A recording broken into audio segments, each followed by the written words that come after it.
Good afternoon, members. And when the House was suspended, the question before it is, be it resolved that the Honorable House of Assembly do adopt the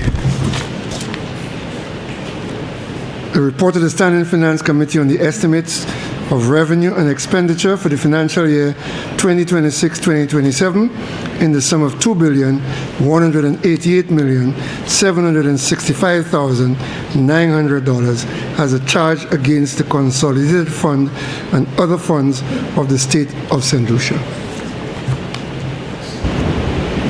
The member for Babonneau.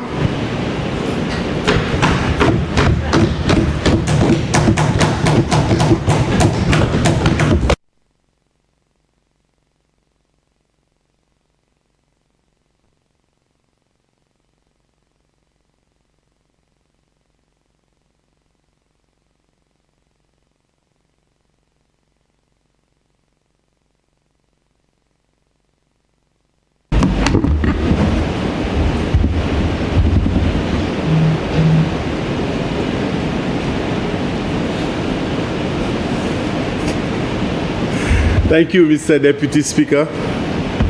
Mr. Deputy Speaker, I fully support, without any scintilla of a doubt, the estimates of revenue and expenditure for the fiscal year 2026-2027 in the sum of $2,188,765,900. Mr. Speaker, before I go through the figures and programs and examine how Babonneau in the main will benefit from the allocations and the allocations for community tourism, culture and creative industries and the National Conservation Authority, please permit me to place on record my profound thanks and appreciation to the people of Babonneau for placing their trust and their confidence in me by electing me as their parliamentary representative to serve in this August chamber in the elections that were held on December 1st, 2025. Mr. Speaker, the numbers don't lie. It was not a fluke. 3,918 people in the constituency of Babonneau voted for John Paul Estefan and the St. Lucia Labour Party. Mr. Speaker, this is the most votes that any candidate in any party has obtained in any elections in Babonneau. The difference between me and the other person, I had to call him a big gun, was 1,171 votes. Mr. Speaker, I am humbled and will forever be grateful to the people of Babonneau for overwhelmingly embracing the John Paul for All slogan. Mr. Deputy Speaker, the people of St. Lucia voted resoundingly for SLP to continue the fantastic work of managing the affairs of this country.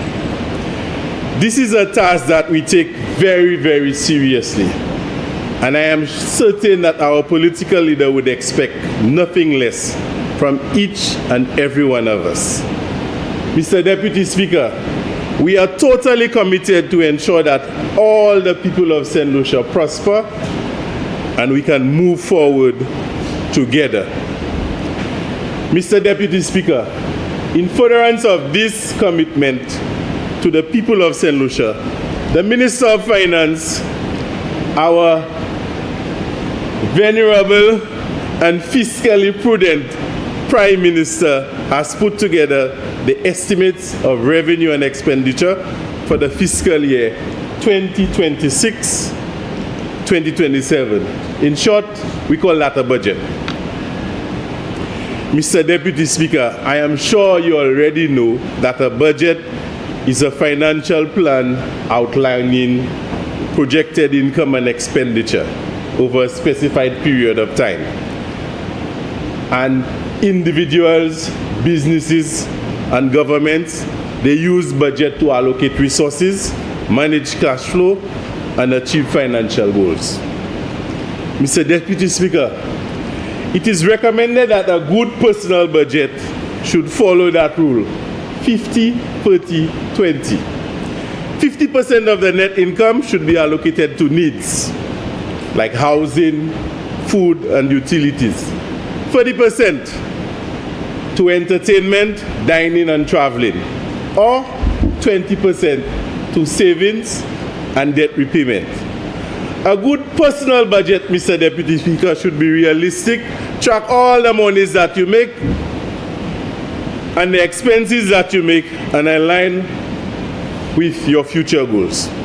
There's also another rule that suggests that for your personal budget, you can use a 70-20-10 rule, where you allocate 20% to essential expenses such as rent, gas, groceries, insurance, and utilities, 20% for investment and savings, or 10% for guilt-free spending like meeting friends, going to dinner, or coming up to the bar on a Wednesday to enjoy seafood Wednesday.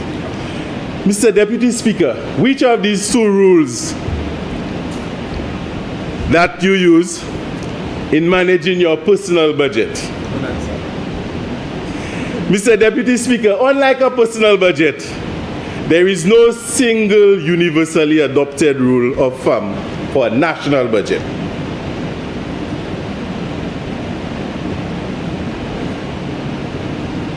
As the fiscal policy depends on the country's economic circumstances, the political priorities, and the debt level.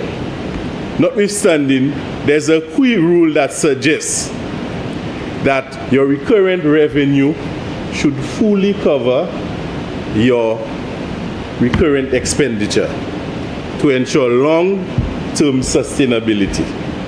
Mr. Deputy Speaker, when your recurrent revenue fully covers your recurrent expenditure, it is a positive indicator reflecting fiscal responsibility and the potential for economic stability. Mr. Speaker, when we examine the figures presented, and I'm looking at Roman numeral page 5, total recurrent expenditure is $1.750 million, $504,600. And total recurrent expenditure is $1,750,162,100. Mr. Deputy Speaker, if you do the arithmetic, you would realize that our recurrent expenditure exceeds our recurrent revenue. This represents a surplus. Mr. Deputy Speaker, as a matter of fact, when we examine page 5, that's Roman numeral 5, of the draft estimates presented by the Minister of Finance, there is a forecast for a primary surplus of $38 million. Mr. Deputy Speaker, a well-managed budget creates what we call stability. When government spends widely and live within their means, they invest in the future, so there is enough money to fund schools, build roads, hospitals that can benefit everyone. There is a reduction on inflation. It prevents prices from skyrocketing or going out of control. You can create jobs. When money is spent strategically, it stimulates economic growth. It can build trust, and I hope my friend my comrade from Beaufort South earlier, he said that every citizen in St. Lucia can trust the budget. And why we can trust the budget? Because we have what we call a good budget, a balanced budget. Mr. Deputy Speaker, the Minister of Finance has budgeted for what the people of St. Lucia value. He has, among other things, invested in education, infrastructure, healthcare, innovation, and most importantly, people empowerment. People empowerment is an ideology I strongly believe in, Mr. Deputy Speaker. At every turn in my life and every stage of my life, I have empowered people to dream and to work towards realizing that dream. My life has been about empowering people. Mr. Deputy Speaker, I believe that the budget presented provides an excellent opportunity to get resources to empower the people of Babono in the following ways. I'm looking at program head 56, page 611, under youth empowerment.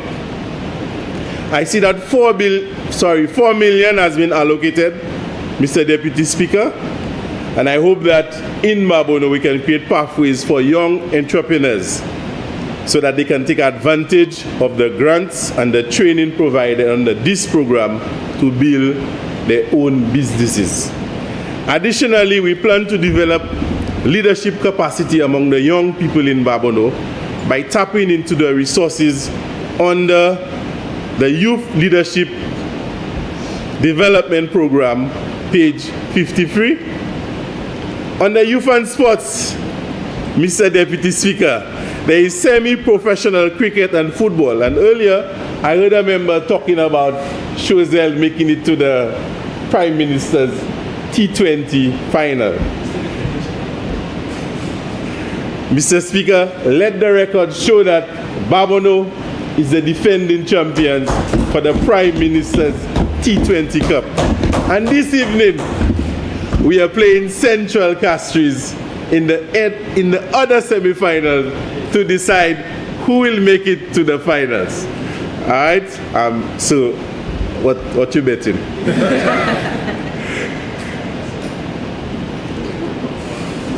But Mr. Speaker, the government has introduced semi-professional cricket and football. So what we will do, we'll organize football, sports in Babono to build on the skill sets of the young people so that they can take advantage of the opportunity that the government is providing for them through the semi-professional cricket and football. As a matter of fact, in the next 2 weeks, we should be starting a football competition in Babono. The Football Association has given us the permission. So instead of the clubs playing, we'll have the different teams playing. So Dibara can play against Foasaw, that can play against Bogis, and so on. Mr. Deputy Speaker, under sporting infrastructure, and I'm looking at program head 54, I realized that only $1 million was put aside for sporting infrastructural projects. But I have a number of them in Babono, and I'll just highlight them. First, let me start with the Dibara playing field. And I want to thank the Minister of Youth Development, the Minister for Education, Youth and Sports and Digital Transformation, and the Parliamentary Representative for Grozile for installing lights on the Dibara playing field. But Mr. Deputy Speaker, in the installation of the lights, what they did, they mashed up, they damaged the playing surface of the field. So what we have to do now is to restore the playing surface for the playing field. At the same time, we will take the opportunity to turn the cricket pitch from an east-west direction to a north-south direction. Mr. Deputy Speaker, I'm sure you will understand why you should not have a cricket pitch going in an east-west direction. At some point, the sun will be coming directly in your eyes if you are batting. So we want to do that. The Lage playing field, currently there is ongoing works at the Lage playing field. And I want to thank the Minister. My dream is to create a mini stadium for both football and athletics at the Lage playing field. And you would have heard me before, in Babono, we have 2 playing fields that are at high elevation. And as a sports person, there is a considerable advantage that you get when you train at these high altitudes. And both the Dibara playing field and the Lage playing field, they present opportunities for our young people to train in an area where they get less oxygen. So when they come down or they go down to Viewport South, they can outrun everybody. So perhaps the Babono Secondary School will have to train the school children using one of these fields, and they will do a lot better in the island champs. Yes. Mr. Speaker, Mr. Deputy Speaker, to continue on the program head 54, we have a number of courts in the constituency that are in need of rehabilitation. We have a court at Union Terrace that was started a long time ago. We need to rehabilitate that. The Timon Court, we need to complete that court. Downstairs is a building where we can put an early childhood center or community center. The Balata Court, it needs lighting and resurfacing. The Babono Court, we need some basketball rims for the court. At the back of the court, there is a space for an outdoor gym. My understanding is that NIC is providing resources so that we can construct the outdoor gym. However, there is need for discussion with the parish council so that we can get the land to put the gym there. If we cannot get that land, we'd have to explore other areas in Babono where we can put the outdoor gym. But NIC is providing the funding for us to do that. We need to continue to maintain the Resina and the Balata playing field, and there is need for a proper change room at Balata, since a lot of the school's children, they are using that field for cricket competition. There is need for water and proper changing room for the young people so that they can use that playing facility during inter-school sports, especially cricket. Mr. Deputy Speaker, on the education,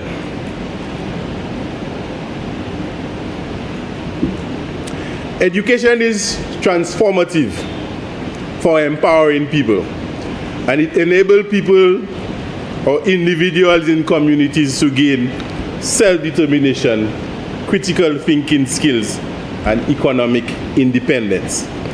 The SLP government has invested heavily in education. If we look at page 976, I'm looking at head 52, their payment for exam fees, CXC fees. And many families in Babono will enjoy that the government have paid 5 CXC subjects for all the students at the Babono Secondary School writing CSEC exam this year and for years to come.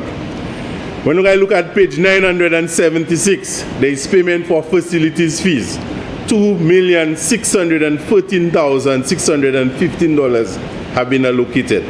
When I look at page 1041, 2.3 million have been set aside for children to be provided. Not only children, teachers as well, to be provided with laptops.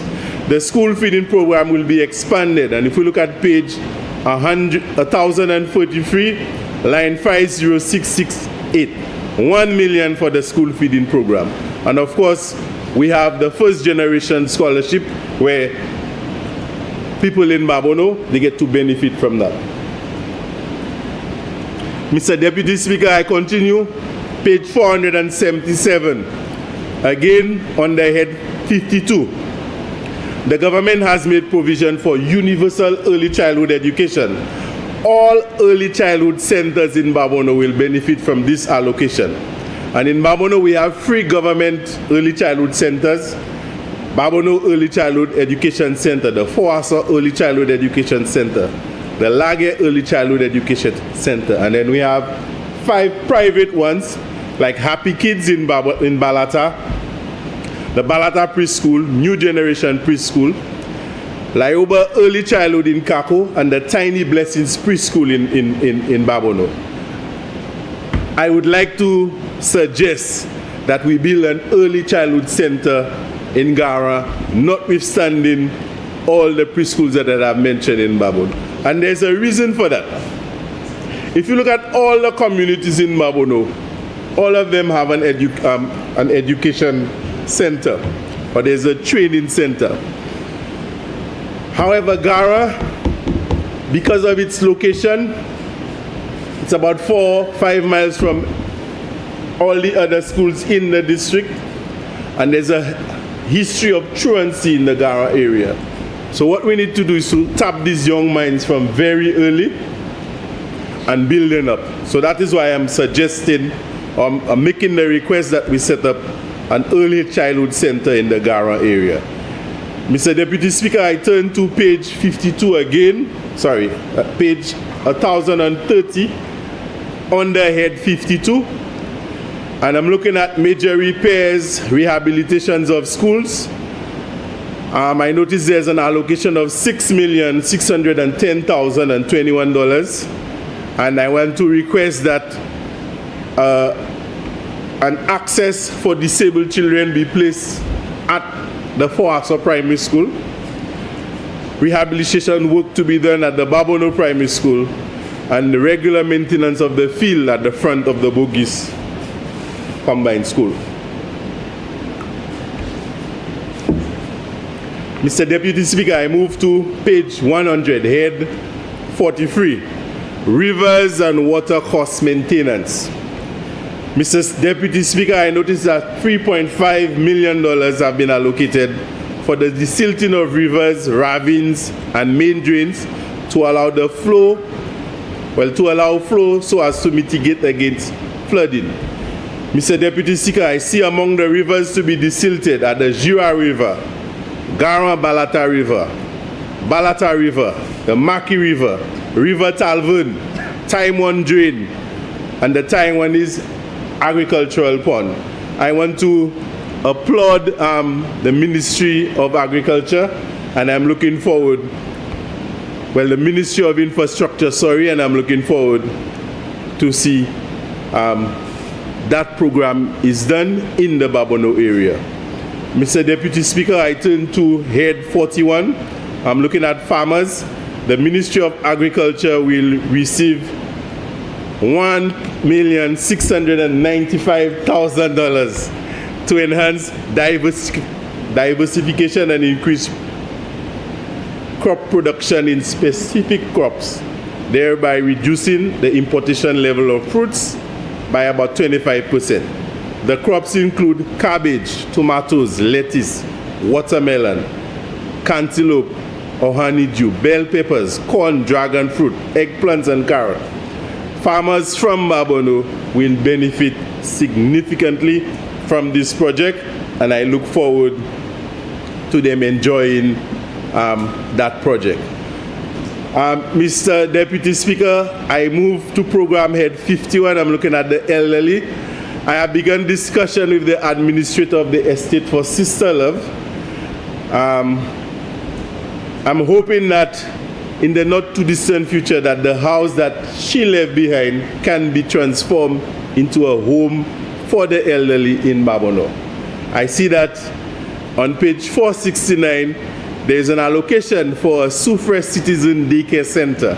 Mr. Deputy Speaker, I am suggesting, whilst I applaud that investment, I am suggesting that we make more investment in the silver economy, and my expectation is that Babono will be next if we can use the property that the lady has left behind, and with our investment in the silver economy, then we can put something in place for the elderly people in Babono. I turn to program head 48, page 417, local government, community development, auto vehicle 813 for municipalities. I noticed that,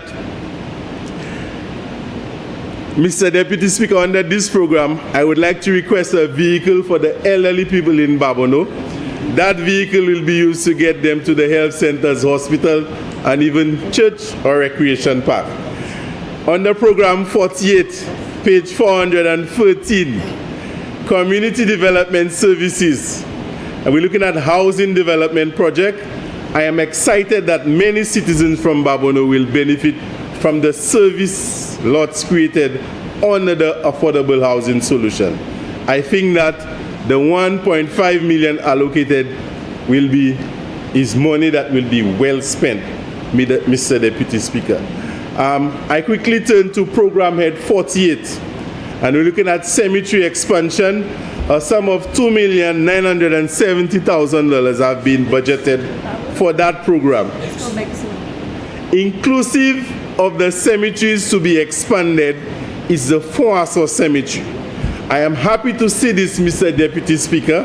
I look forward in the coming years when the Gara and the Babono cemeteries, they will get some expansion. They are already saturated.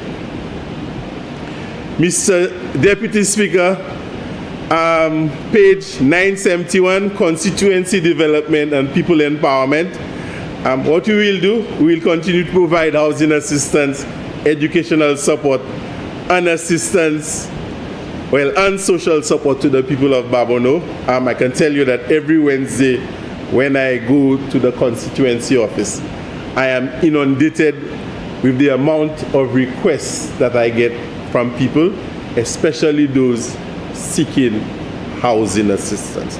And I believe that the funds allocated on the community development, the constituency development program and people empowerment, they have done a tremendous job in helping the people of St. Lucia and Babono by extension.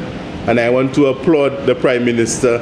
I will not be as presumptuous as my other colleagues, but I believe that Babono will get its fair share, and then we can help the people of Babono as we continue to move forward together as one people. Mr. Deputy Speaker, I will now turn my attention to the Ministry of Tourism, or to the Department of Tourism, and I'm looking at the Community Tourism Agency. I'm looking at item head 46. A sum of $3 million has been allocated, and under that allocation we will get a grant of $550,000 from CDF and a loan of $2,450,000 from the CDF. Mr. Deputy Speaker, the Community Tourism Agency continued to expand opportunities for community-based enterprises and strengthen participation in the tourism value chain. A major focus of the agency during the period was capacity building, with over 284 participants trained in hospitality, customer service, food safety, tourism standards, and tour operations. These initiatives, Mr. Deputy Speaker, strengthen service delivery and improve the readiness of community tourism enterprises to participate in the sector. To further strengthen operational resilience, the Community Tourism Agency secured public liability insurance coverage for high-risk tourism activities, benefiting 25 to 30 community tourism partners. In addition, 12 operators receive incentives and concessions to support business development and improve product quality. Marketing and promotional activities significantly increase visibility for community tourism through the nationwide Opportunity Ownership Hours campaign, which reached over 15.8 million audiences across digital platforms. Mr. Deputy Speaker, the Community Tourism Agency also expanded international promotion through participation in Showcase in the Americas and UK Showcase, positioning St. Lucia's community tourism product for increased market exposure. Preparations are underway to launch the CTA e-commerce platform in 2026, which will provide direct online booking capabilities and enhance market access for community tourism enterprises. Mr. Deputy Speaker, the $3 million allocated will be spent to improve the competitiveness of tourism industry by addressing some of the challenges faced by micro, small, and medium enterprises, what we call MSMEs, and more will be presented on this initiative when we present the policy debate. The funds for the community tourism will seek to improve the competitiveness of the industry by addressing some of the challenges faced by the MSMEs. In the provision, accommodation will be made for catering, and we're looking at restaurants and bars with a focus on specific communities, including Grosile,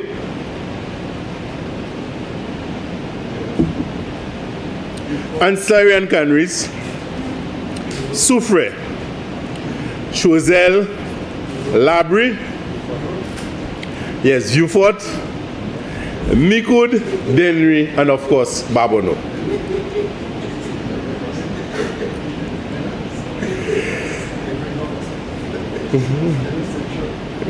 Central, not a community.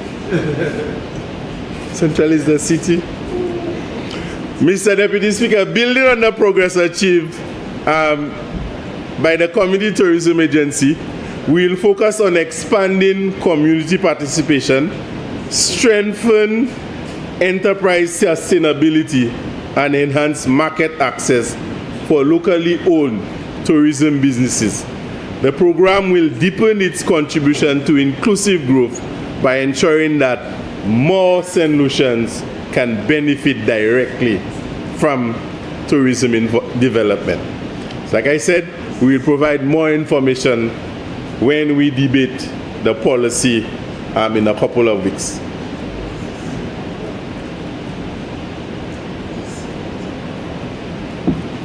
Mr. Deputy Speaker, I now turn my attention to culture and creative industries.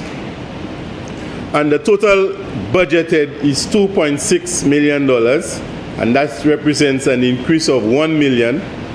I'm looking at page 1018, and looking at all that would be under head 46.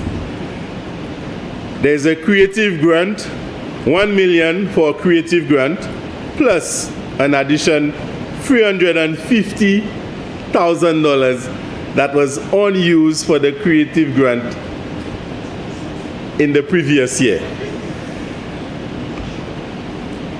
I want to note well that on page 46,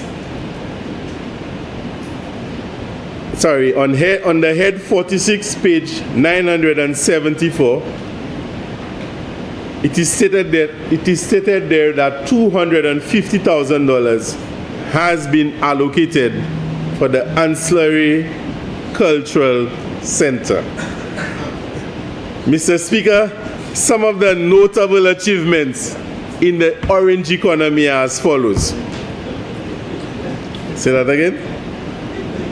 You're not applauding. Huh? Oh? You're supposed to applaud. You get it?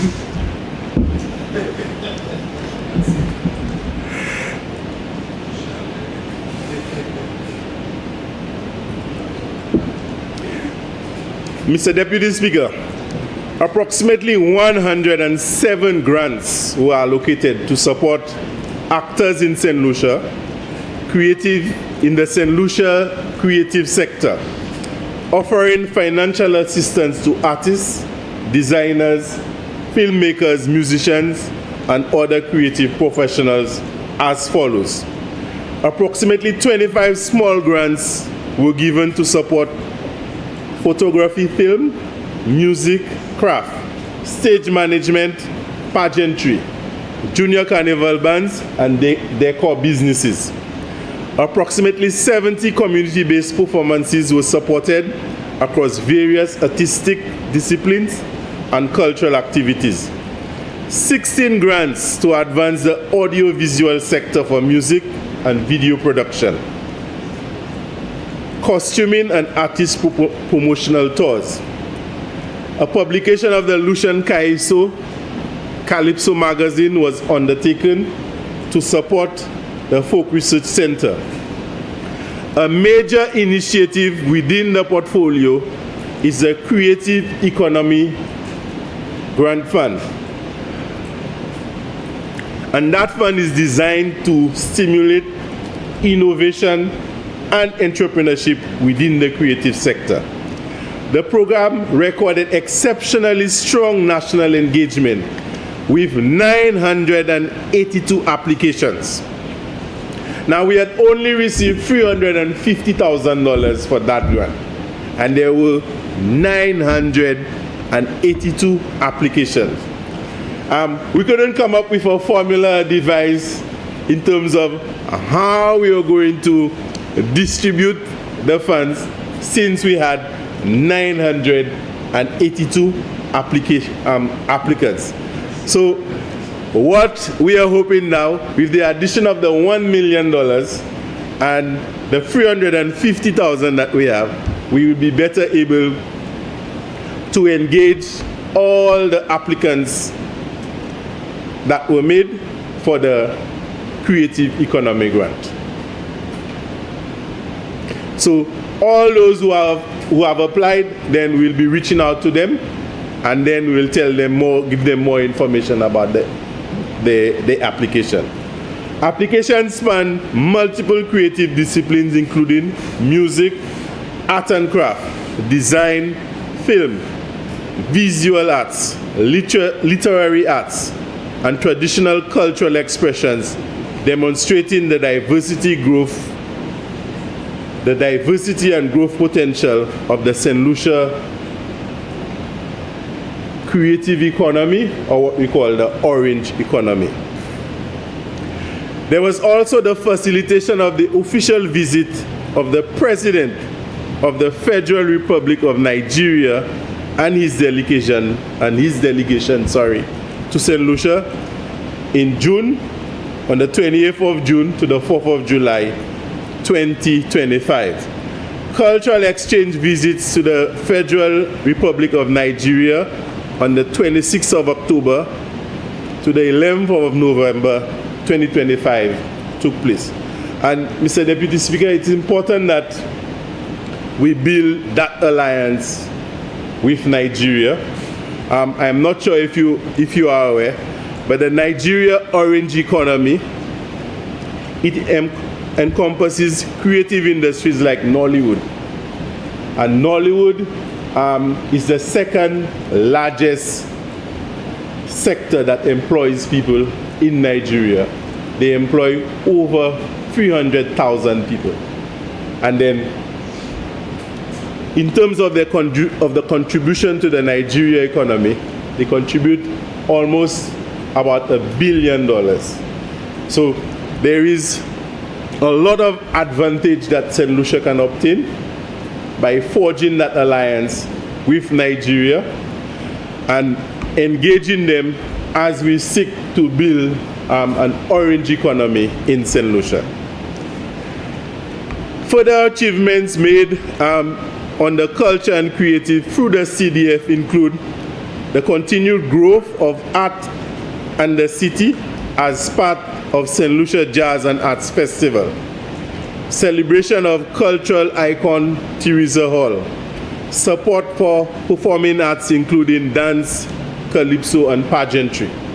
Emancipation activities including Lawas Community Island Motorcade culminating in Castries with mass dance presentation and mini concert, as well as Emancipation Historical Treasure Hunt. Support for youth jazz at Serenity Park through the Castries City Council.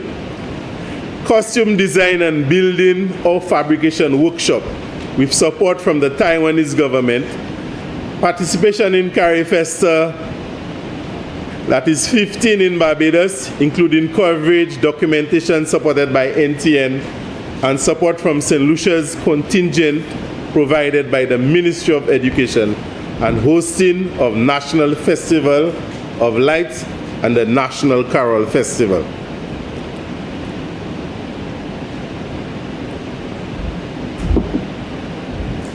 Continued national events and festivals. St. Lucia Jazz and Arts Festival in 2025 and 2026 media launch. Lucian Carnival 2025, celebrating music, masquerade, and creative expression, Emancipation 2025 Creole Heritage Month, and the La Wars and La Marguerite National Flower Festival. 47th Independence Anniversary celebrations. Act 25 and World Act 2026, reinforcing St. Lucia's presence in the global sailing community. We also supported ASU Square New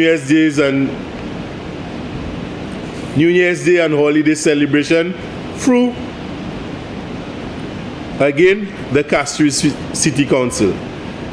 Mr. Deputy Speaker, in terms of the programs, the work programs on the culture and the creative industry, when we debate the policy, we will present the work program for that sector. I now move on to the National Conservation Authority. I'm looking at head 46. $2,512,000 have been allocated, and the amount represents an increase of $600,000 from the previous year. There is an increase of $155,000 for lifeguard services for popular beaches, $400,000 for rangers as part of enhancing public safety at beaches, supporting tourism nationwide. The National Conservation Authority, NCA, in its continued mandate at improving beach maintenance, vendor regulation, operational efficiency, and staff development, undertook the following based on the estimates that were presented the year before.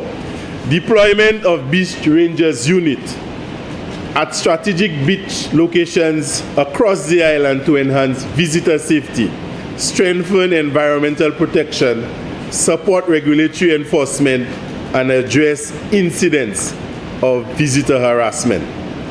Implementation of a modern vendor identification system, including the acquisition and operationalization of an ID card printing machine to ensure standardized identification cards for licensed beach vendors, improving authentication and regulatory oversight. Preparation for the assumption of management responsibility for the new Redwood Beach Comfort Station. Member for Bamono, you have 15 minutes left. Thank you, Mr. Deputy Speaker.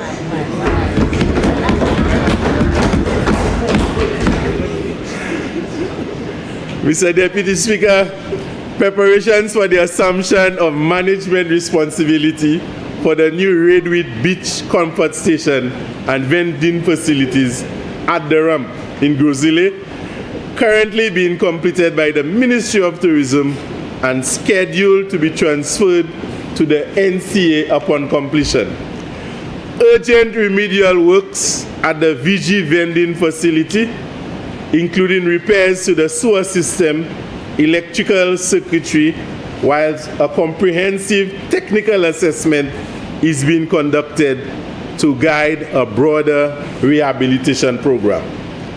Continued engagement with beach vendors and tourism stakeholders to reinforce operations standards, strengthen regulatory compliance, and improve the visitor experience at key recreational sites. Training sessions were facilitated for 30 beach vendors, focusing on customer service, sales techniques, and collaboration with the ministry.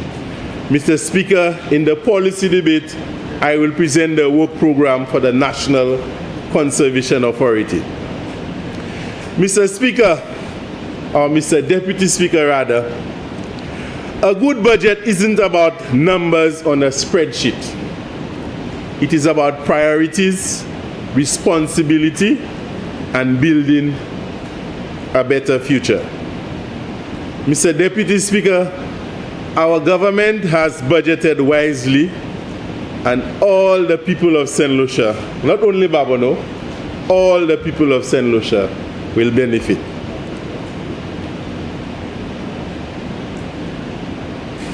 Mr. Speaker, let me pause now to thank all the people of Babono, especially those who were part of my campaign team.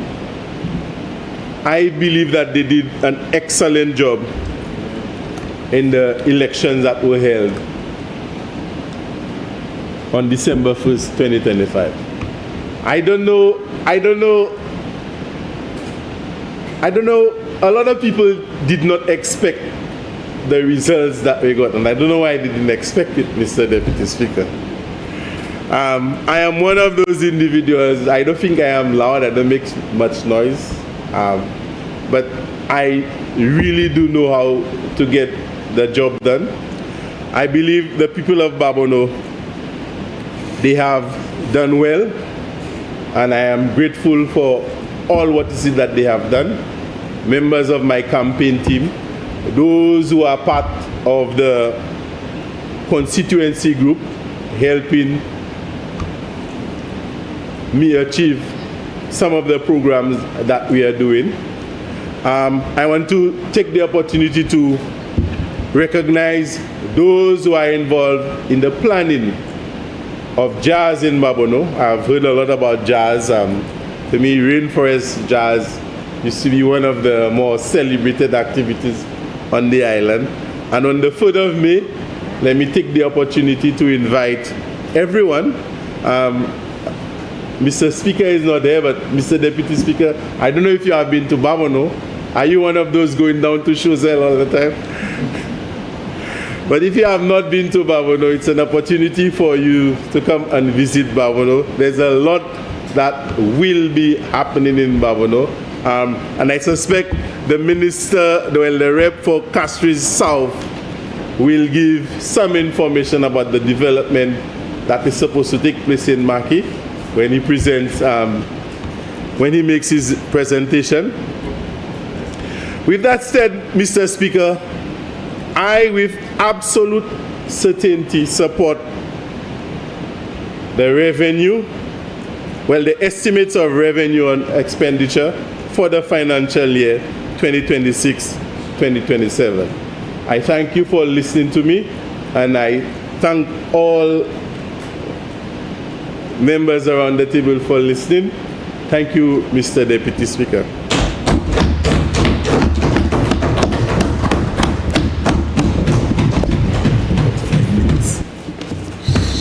Member for Castries Southeast.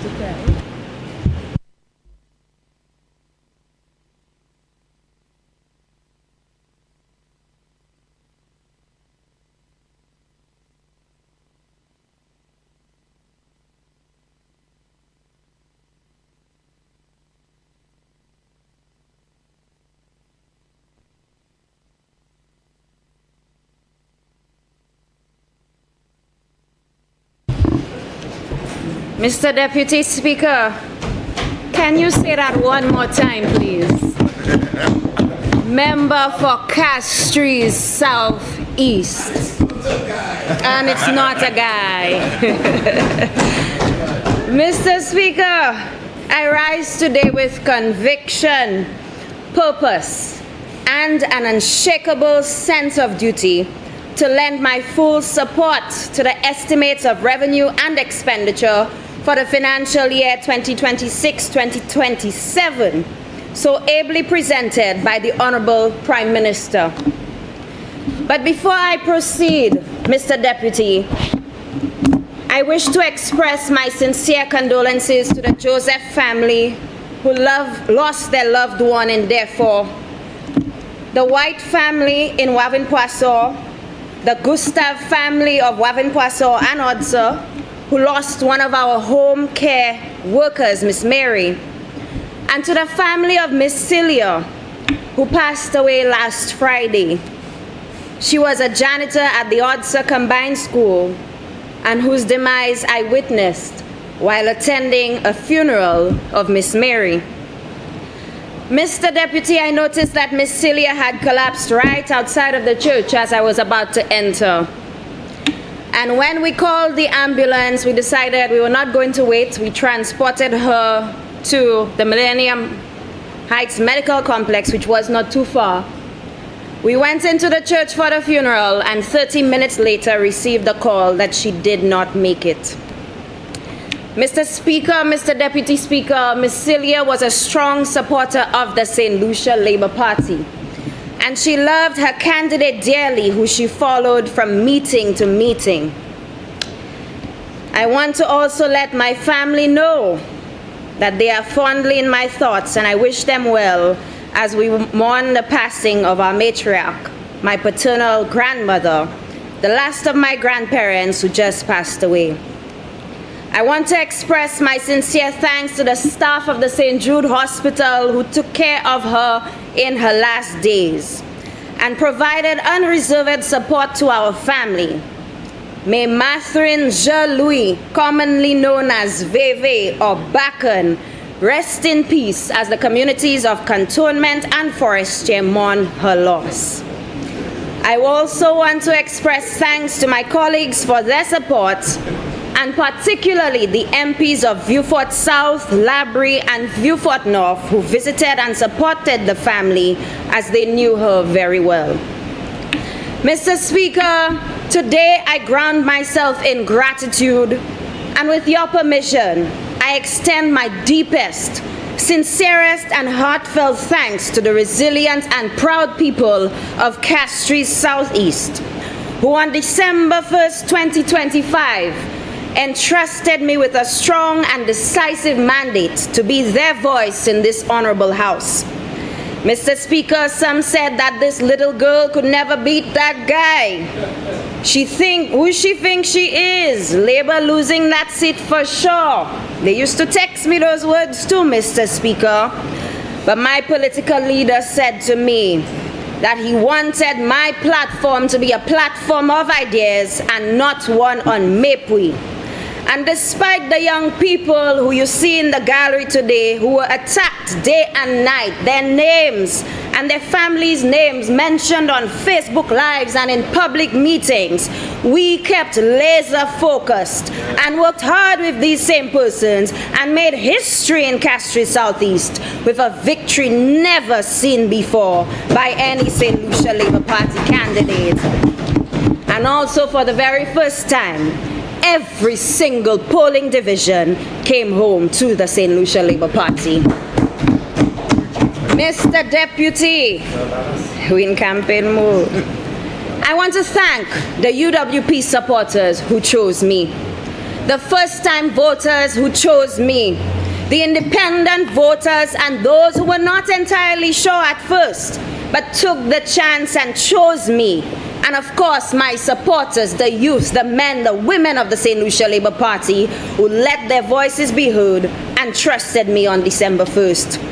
Mr. Speaker, that trust is not lost on me. It is a responsibility I carry every single day with humility, determination, and an unwavering commitment to defend their interests at all times. Mr. Deputy Speaker, these first few months in office have been both humbling and instructive, challenging and refreshing, and they have truly deepened my understanding of governance and strengthened my resolve to serve. And even in my darkest and weak moments, because contrary to popular belief, politics is very lonely. You are tasked with a responsibility where your actions can change lives.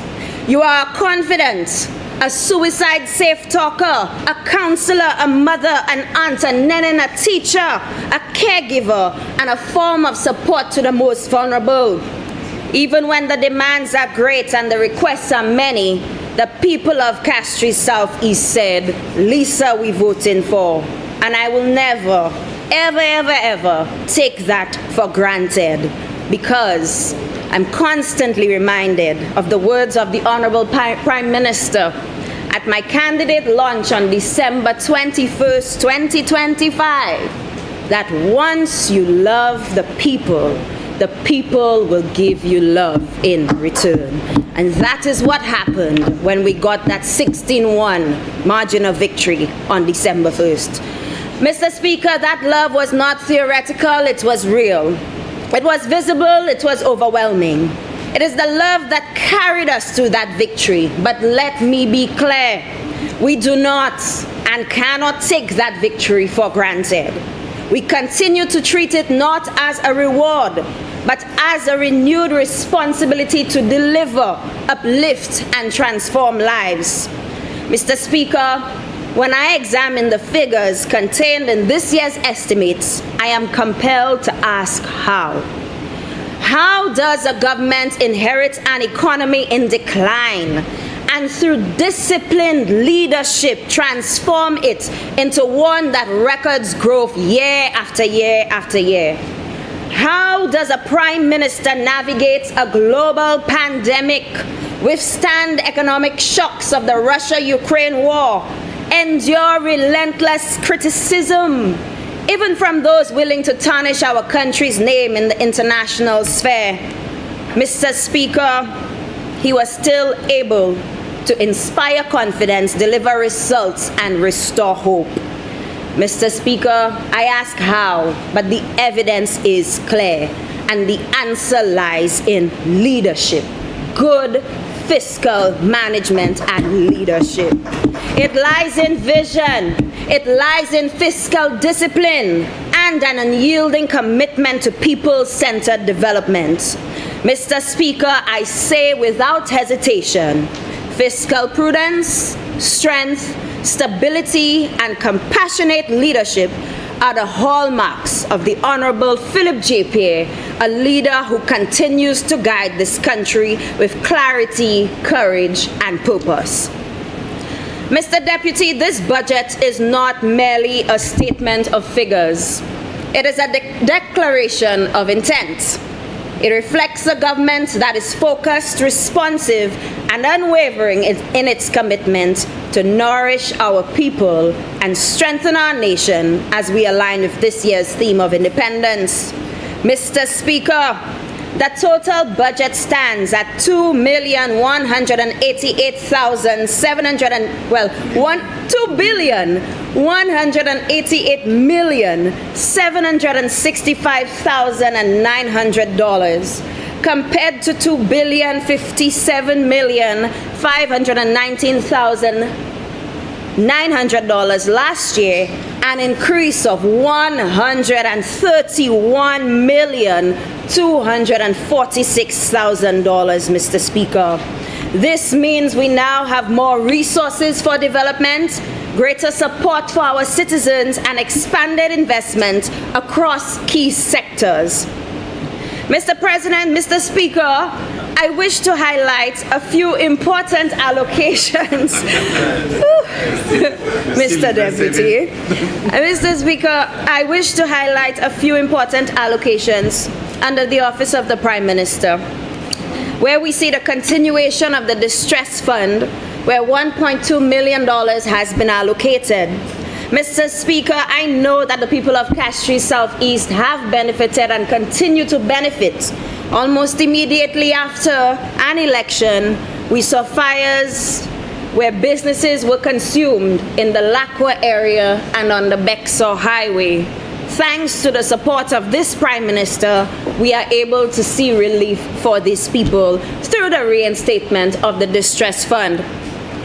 Mr. Speaker, in these same estimates, we see an allocation of $35,000, which has been provided for the Constituency Review Commission. Mr. Speaker, this is just not another budget line.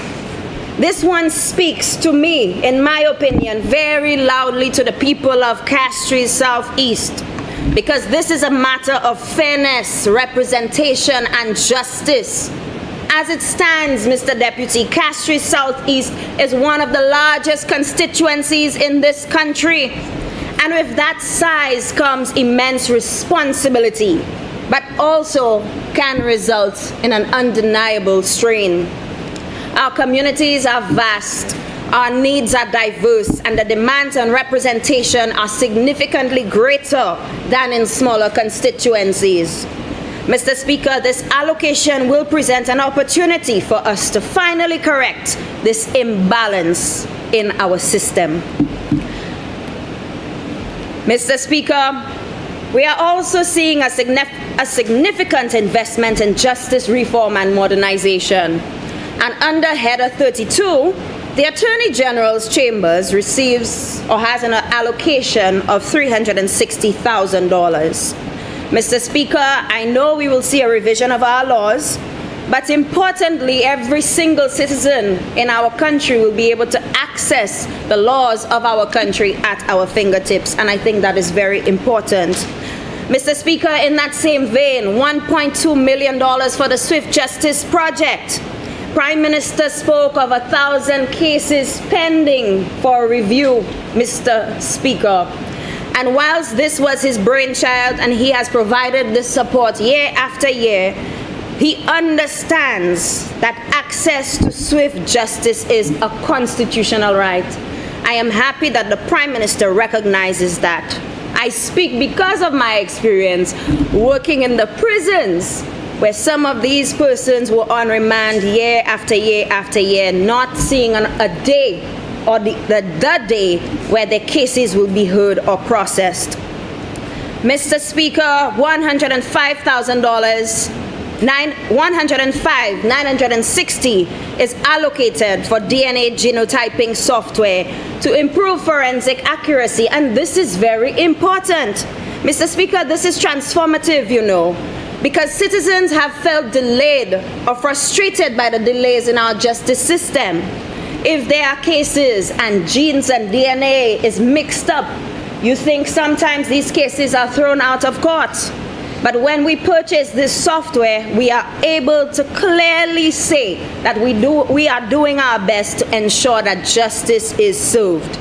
Mr. Speaker, if we do not have this critical piece of equipment, cases will continue to be dragged on. Evidence will continue to be questioned, and the confidence in our justice system will continue to be shaken. Mr. President, under Header 35, the Department of Justice Civil Status Registry has received a $281,000 allocation. Mr. Speaker, so many times people are coming to my office, even when I was a senator, and complaining that they needed support to get their birth certificates. Birth certificates lost, papers cannot be found. And I heard a gentleman on the television sometime last year saying it's 7 years he's been going up and down trying to get his documents. Mr. Speaker, I hope that when we use this allocation to modernize the system, this will be a thing of the past. Mr. Speaker, under Header 36, I reviewed the allocation for the Ministry of Home Affairs, Crime Prevention, Conflict Resolution, and Persons with Disabilities. And I want to add that crime prevention is not only about law enforcement, it is about intervention and opportunity. The Juvenile Crime Reduction Program is receiving an allocation of $50,000. But Mr. Speaker, right now what we see is that crime is a political football in the media these days, and the blame game continues time after time after time. Mr. Speaker, through you, I want to let those out there know that the blame game does not prevent crime or violence. But what can prevent it is decisive policies like this one. And Mr. Speaker, just a week ago, or a few days ago, we saw that 2 young men, not even at the age of 30, lost their lives due to crime and violence in only a few days, Mr. President.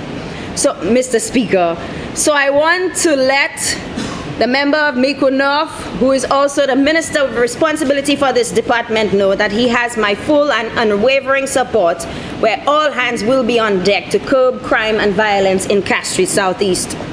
Mr. Speaker, I know this one is one that you will appreciate very dearly. Turning to Head 41, the Department of Agriculture, Fisheries and Food Security has been allocated a total of $48,386,300. And that includes $22,666,000 for capital expenditure and $25,720,000 for recurrent expenditure. Mr. Speaker, when compared to the revised estimate of $42,345 last year, it represents, what we have now represents an increase of over $6 million, which is an approximately 14% increase. Mr. Speaker, this is what commitment to agriculture looks like, because this will allow for more infrastructure for farmers. And you seated next to me, you heard every single minister before me speak about the need for agricultural support, agricultural and fishery support in their constituency. So it is no surprise that the Prime Minister has given us that increase.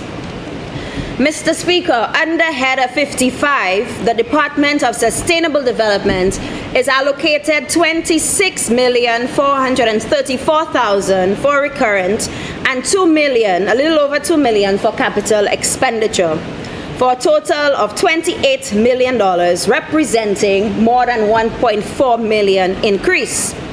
Mr. Speaker, when combined, the ministry now receives $77 million. And when I speak of combined, I talk about combining the two departments, Department of Sustainable Development with Agriculture, Fisheries, and Food Security. We now receive $77,258,800. Mr. Speaker, that is not a piece of the pie. That is a significant investment in food security and national sustainability. Mr. Speaker, today, agriculture is receiving one of the strongest allocations in recent history. And I want to pause for a moment to recognize the hardworking men and women of our ministry. Just Monday, we held a press conference to share with the public some pertinent information as it relates to adopting precautionary measures when coming in contact with a fertile snake. Mr. Speaker, you know them very well, Dr. Donatien Gustav and Mr. Pius Haynes, Chief and Deputy Chief Forestry Officers, represented well as they were able to provide some sort of relief and hope for the people of St. Lucia when they presented their plan on managing this. Mr. Speaker, years ago, and during my early time in the Senate, someone once asked me if I were ever to become a minister of government, which ministry would I want to work with? And much to their surprise, I said agriculture. I remember this person shaking his head saying, "Girl, that's a problem ministry," as they felt I would be an easier fit to support efforts in maybe tourism, which I had a strong background in my work time. But Mr. Speaker, as a child, I witnessed how the banana industry sent many of my friends to school. I knew what it was like to harvest and head to marketing board in Castries with a sack over my little shoulders, with my father to sell plantains, sweet potatoes, and cucumbers. Mr. Speaker, I also watched how one government lied to the people of St. Lucia, promising hope in agriculture and bananas to France. Mr. Speaker, today, our share in the regional and international market is smaller due to their mismanagement and misplaced priorities. Mr. Speaker, the previous administration, when they had the opportunity to turn agriculture around, they governed with promises without delivery, borrowing without results, and projects without completion. But today, under this Minister for Agriculture and the good work that you have put in when you were Minister for Agriculture, this government is building whilst they're still announcing. We are delivering when they were delaying. And we must be honest, we did not come here overnight. For years, our farmers were left vulnerable without the necessary support systems, without resilience mechanisms, and without a clear national strategy. They were busy collecting monies for a water project that was 10% incomplete and supporting their family, friends, and undeserving foreigners, whilst the farmers in Mark had no access to water for their farms, and agriculture was left to struggle in a constituency like Castries Southeast, where we used to be the breadbasket of St. Lucia. For almost 15 years, not even a water tank program they could have delivered in office, Mr. Speaker. But this St. Lucia Labour Party came into office and made the biggest investments in the agricultural sector that our farmers in Castries Southeast are now benefiting from. Fertilizers, water systems, and the list goes on and on, not forgetting the 1,000-gallon water tanks. And we have a surprise for you, but we'll keep that one for the policy debate. Mr. Speaker, despite all of that, and I know the member for Miko North alerted me that I do not have any oceans in my constituency, I want to let the people of Castries Southeast know that they will be well taken care of. They have their own Minister for Agriculture, and that does not mean that I will sideline any constituency, because come the policy debate the week of April 21st, there is something for all 17, and I repeat, all 17 constituencies in St. Lucia, including the one that we did not win. Mr. Speaker, on a national level, we see under Header 42, the Department of Commerce, an amount of $70,000 for the National CMOS Development Plan. This plan aims to transform the sector into a regulated, export-oriented industry, and the Ministry of Commerce, together with the Ministry of Agriculture, will put our heads together to ensure that our inputs are systematic and consistent. Mr. Speaker, I recently visited the CMOS farmers in Prale, and I know full well what it is that they are going through. But as it relates to the transformation from agricultural inputs to products that are export ready, I will also allow for the Member of Parliament for Castries South, who is the member with responsibility for commerce and industries, to share some exciting plans with you come the policy debate in April. Mr. Speaker, speaking of regulated export-oriented industries, I notice also under Header 42 that the MP for Soufrière, Force Jacques, will be receiving an agro-processing plant, thanks to the government of India. I know she is very sensitive about her constituency receiving agricultural support, especially as they are now our main producers of dasheen, which is highly desired on the international market, especially in Canada. And so it is not just Soufrière, but when we speak of agro-processing and value added, we see big things to come for Dennery North, Dennery South, and also Roseau. Mr. Speaker, under Header 41, we see something new being added to the Department of Agriculture. Our Prime Minister has recognized that innovation is no longer optional, it is essential. Gone are the days when agriculture was viewed as dirty business, because this government has now allocated $1.3 million towards agricultural innovation, which will attract young people into this sector. Mr. Speaker, this was a mandate given to me by the Prime Minister to ensure that we expand our opportunities so all can participate. And I look forward to announcing exciting and innovative programs that the people of St. Lucia can look forward to, particularly those who reside in urban areas such as Castries Central and Castries East. Come April 21st, we will learn more about agriculture in Castries Central and Castries East. Urban areas. We'll have a competition too. Mr. Speaker, we continue to invest heavily in climate resilience through a $9.8 million US project with $7.9 million allocated for this year. And this initiative will benefit hundreds of farmers and stakeholders, providing interventions for installation of water management systems like water harvesting or even rainwater harvesting, and development of climate-smart facilities. Mr. Speaker, continuing under heading 41, an allocation of $1 million has been made to renew the parametric insurance coverage for farmers, started under you, ensuring that when disaster strikes, our farmers are not left vulnerable. Mr. Speaker, I want to tell you, you may know, but for the benefit of our colleagues who may not know, St. Lucia is the most advanced in the OECS as it relates to insurance for farmers, particularly for banana farmers.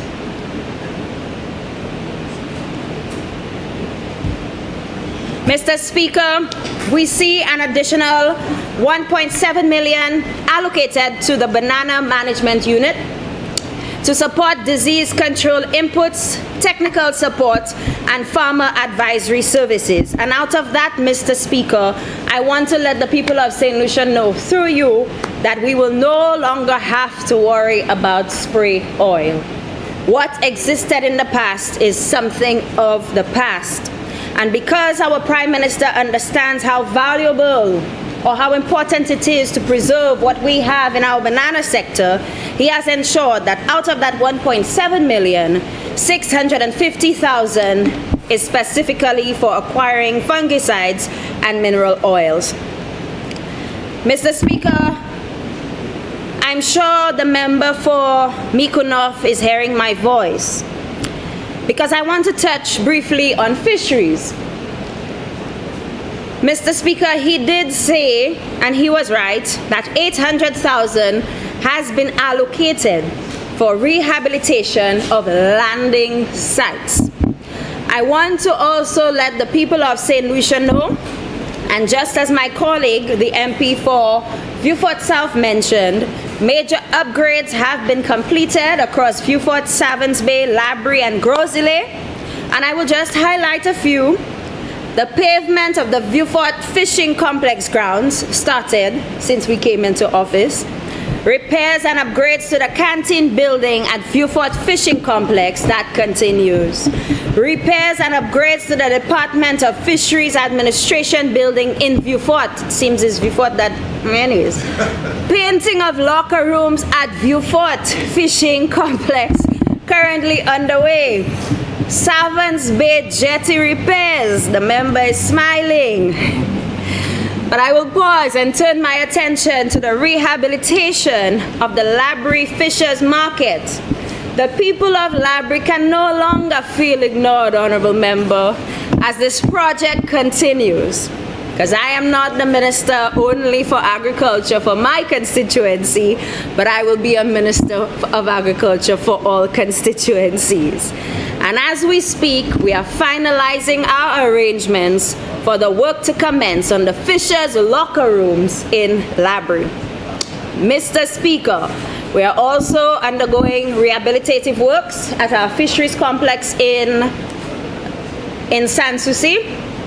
And last but by no means least, in terms of what is next, in the next few weeks, we will go all the way to the north of the island and see the completion of the Gros Islet Fishers Administrative Building, which will be open very soon. I feel like too many things happening in Gros Islet. Mr. Speaker, 1 million, and we move quickly to livestock. 1 million allocated to complete infrastructural work at the Volette Station. And whilst this facility is located in Mico North, the Ministry of Agriculture will also undertake major works to support efforts in livestock development across the island. Because it was sad what we inherited, Mr. Speaker, when one United Workers' Party government destroyed, demolished the abattoir for a horse racetrack that is non-existent today. The sale or lease of almost 1,000 acres of land for $1 an acre, 99 years. No plan to breathe life back into agriculture or livestock development.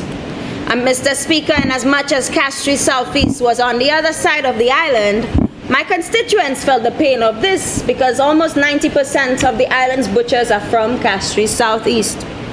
But I want to let the people of Castries Southeast know that we will deliver on an abattoir facility so we can improve our own processing of meat, and the people of St. Lucia can continue to benefit because we are also processing meat in the Castries market. We'll hear more about that in the policy debate. Mr. Speaker, $1 million, and my colleague from Babono spoke about that, and he knows why, because he's looking forward to seeing a lot of our seedlings go up to his constituency. And we have $1 million allocated to boost production in specific crops: ginger, cassava, yam, sweet potato. These things are in high demand. Vegetables, of course, poultry, livestock, sea moss, honey, and most importantly, our value-added products. The minister and I are in conversation because we are going to see the complete transformation of a particular area in his constituency, including Debarra. Mr. Speaker, under header 46, we see $3 million for community tourism.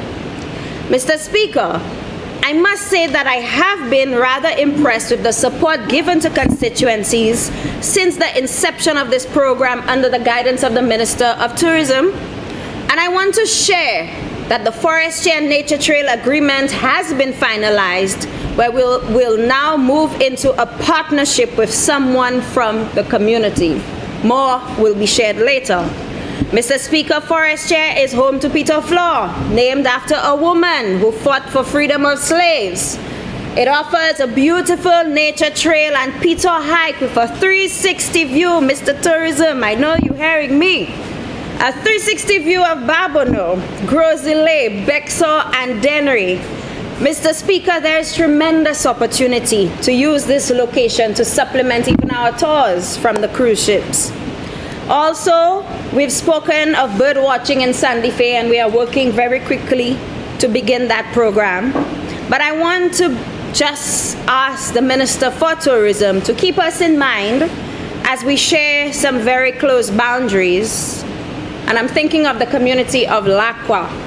Some of our vendors vend around that big bend, and it can prove very dangerous with oncoming traffic. We are not asking for a replica of the Monley Bay with all the lights, but a slightly smaller version can be replicated in that community, which is a must-stop for tourists heading down the West Coast. Ooh, one of my favorites, infrastructure. Mr. Speaker, that constituency used to be the constituency of contracts. But and this thing, but Mr. Speaker, when you go there, you cannot see much for it. Under header 43, our infrastructure, we must speak plainly about the situation that exists in Castries Southeast, which has suffered disproportionately from flooding and infrastructural challenges. This year's allocation has significant impact for our constituents, as we hope the Ministry of Infrastructure can afford us a piece of the pie, where we see $3.5 million allocated for river and watercourse maintenance, $388,000 for flood mitigation works, and Mr. Speaker, areas like Odsa, Cul-de-Sac, Formager, Bel Air require urgent and sustained attention. Mr. Speaker, I am so happy he's the Minister for Infrastructure, because prior to him getting this portfolio, we had a conversation about the flooding on the main cul-de-sac highway by Fresh Nuts Bar. I know that he will do his best through his ministry to help us resolve this issue, and he admits that it is bad. Thank you in advance. Mr. Speaker, $2 million is allocated for roads and culverts, and I want to put on record my extreme gratitude for the Minister for Infrastructure, who in his first weeks of assuming office, or assuming this post, delivered on a promise he made to the students and teachers of the Odsa Primary School. Mr. Speaker, these students now have a brand brand new carpet road. And you know what? Not only did he work this magic with me to get this road completed, Mr. Speaker, he ensured that the potholes were filled in the nearby roads. And I see 2 million for potholing there. I don't want to be greedy, but I know the minister will keep us in thoughts, particularly for the rehabilitation of roads such as the Sandy Fair Road, the Derbar Road in Bardney, and the Chopin Road. These were never ever given attention to for almost 20 years, Mr. Speaker. Mr. Speaker, under Header 53, Ministry of Health, whilst we do not have a hospital in our constituency, there is one very close by in Castries South, the Millennium Heights Medical Complex, which has received 1.2 million. And Mr. Speaker, honestly, in the event of an emergency, this is where we have to go. So I'm very pleased to learn of this. But Mr. Speaker, I see other allocations, including 2.7 million from the OECS Regional Health Project and $500,000 in addition to technical support. I want to make a plea to the Member of Parliament for Vieux-Fort North, the member with responsibility for the health of our nation, to please consider the following. Although as a child I used to go to the Tirochet Health Center if I could not get to Castries Southeast due to bus issues, we used to wait outside in the rain and in the sun. The elderly in the rain and in the sun, waiting for the gates to be open because, as you know, first come, first serve. Mr. Speaker, through the CDP allocation, I will be extending the waiting area of the health center, so I will write to the minister through my CDP so the elderly and young people do not have to face the elements. But what I need his support in is minor rehabilitation works at the Bexar Health Center, and for us to put back on the table a discussion for the Lacqua Health Facility.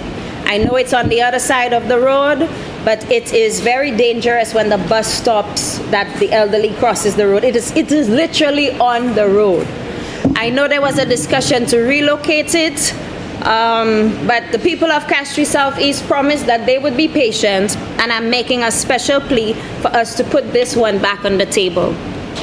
Mr. Speaker, the home care program receives $12 million, and this, of course, is a program that I must highlight has benefited my constituency. We have many people from Castries Southeast employed under this program, but we still have a very, very, very long wait list. And so I make a plea to the Minister with responsibility for the SSDF to ensure that Castries Southeast is again considered to increasing our numbers of home caregivers in this constituency. Yes. Mr. Speaker, as we wind down, I want to touch on the fundamental cure for poverty, as so eloquently explained by one of our Nobel laureates, Sir William Arthur Lewis: education. Mr. Speaker, efforts in education have been known island-wide as a strength of the St. Lucia Labour Party. From secondary schools being built to 4 CXC fees being paid and now 5, to reinstating the laptop program and delivering the most scholarships ever felt by any government under Header 52. I want to highlight that I see $1 million for early childhood support. And again, I want to talk about Tirochet. We've gotten some support to rehabilitate the one in Cul-de-sac and Cooley Town, but the one in Tirochet, we are not able to use it for almost 15 years, or 15 to 20 years. Right now, our children occupy a space under a school. The classroom is not conducive as water seeps in and presents significant hazards to the health of these children. I want us to understand that we must treat our children kindly, and I look forward to working with the ministers for education to see what we can do to provide support for the children of the Tirochet Early Childhood Center. Mr. Speaker, of course, TVET 1.5, school 1.5 million, and yes, there is a School of Sustainable Agriculture and Culinary Arts located in Dennery North. We will be doing some work there. We have the school feeding program, 1 million allocated. I am so happy that government ministries are no longer working in silos, Mr. Speaker, because I see easy collaboration for Department of Nutrition, Ministry of Education, and of course, Ministry of Agriculture, to eventually come to a place where no child will ever have to pay for the school feeding program. Member for Castries Southeast, you have 15 minutes left. I'm almost done. Thank you very much. And I speak of that because I can personally attest to not being able to afford that $1 a day for the school feeding program.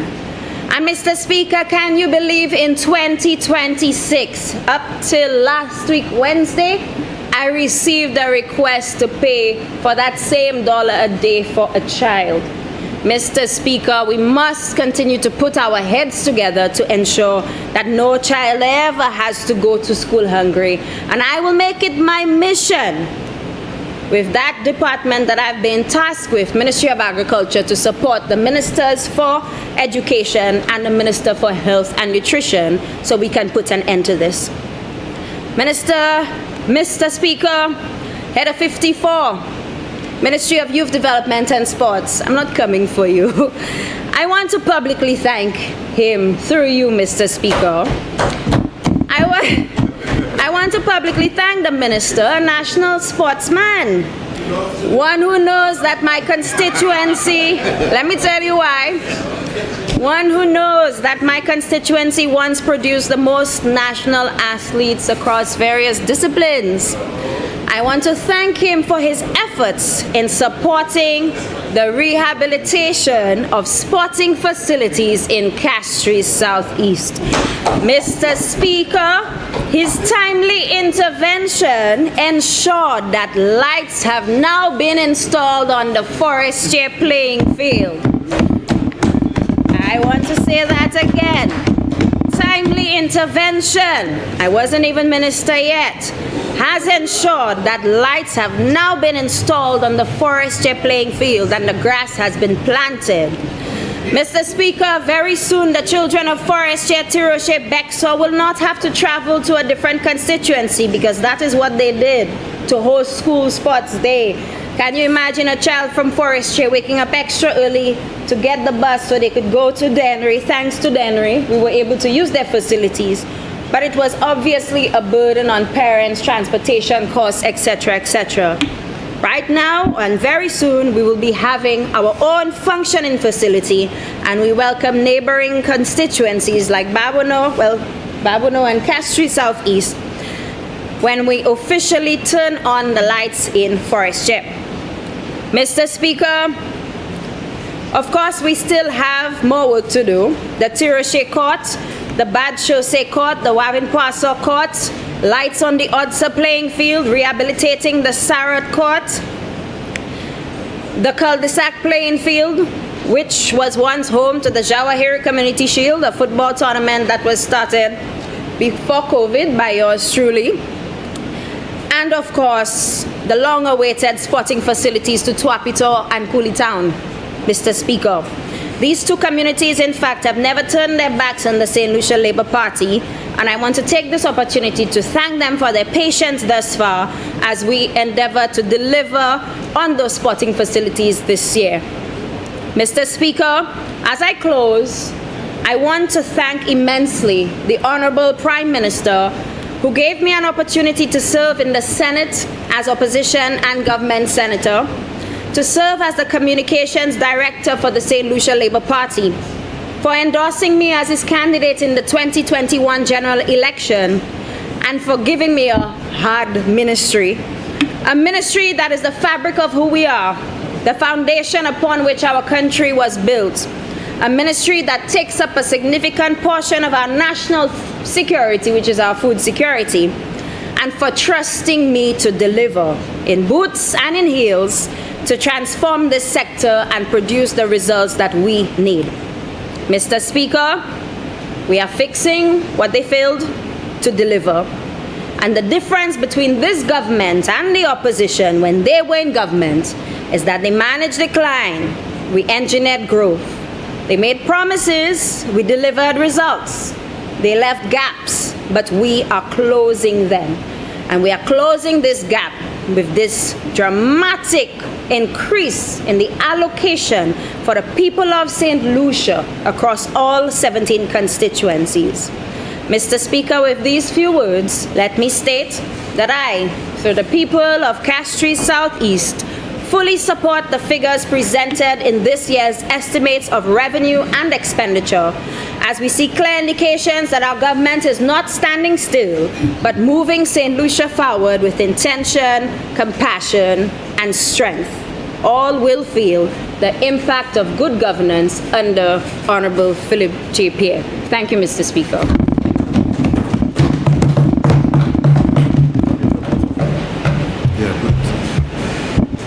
Member for Vieux-Fort North.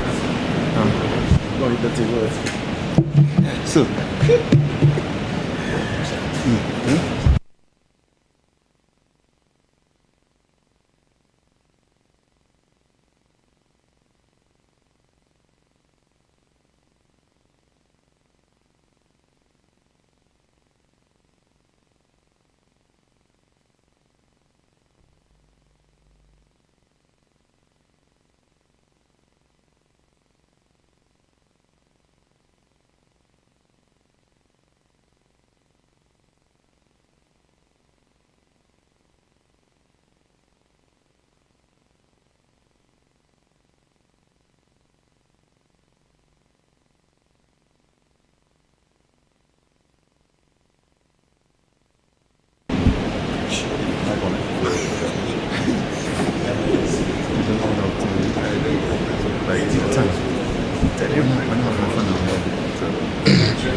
Thank you very much, Mr. Speaker, Mr. Deputy Speaker, and I wish Mr. Deputy Speaker to congratulate you on your excellent handling of the House in the absence of the Speaker.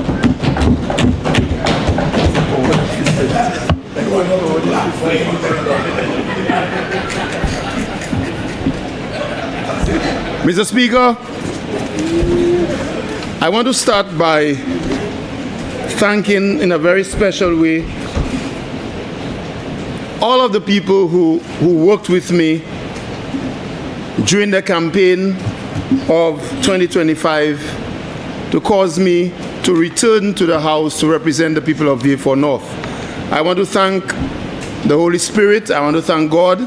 I want to thank my family, my campaign team, the constituency group of Vieux-Fort North, and I want to thank all those who stood by my side during difficult times, and I will continue to thank the leadership of the St. Lucia Labour Party, the Prime Minister, and all the members of the St. Lucia Labour Party who worked hard, and all patriotic St. Lucians who joined the members of the Labour Party to return the St. Lucia Labour Party government to office to continue to provide service to the people of St. Lucia.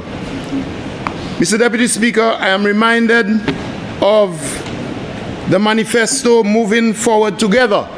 And this is the manifesto, Mr. Speaker, and I walk with it always as a guide and as a reminder to my conscience, so that, Mr. Speaker, I will continue, Mr. Deputy Speaker, I'll continue to walk in the footsteps of Sir George F.L. Charles, in the footsteps of Sir Julian R. Hunt, in the footsteps of Mr. Foster, deceased, in the footsteps of Dr. Kennedy Anthony, and hopefully, Mr. Speaker, walking in the shape of the shoes of Honorable Philip J. Pierre, Mr. Speaker.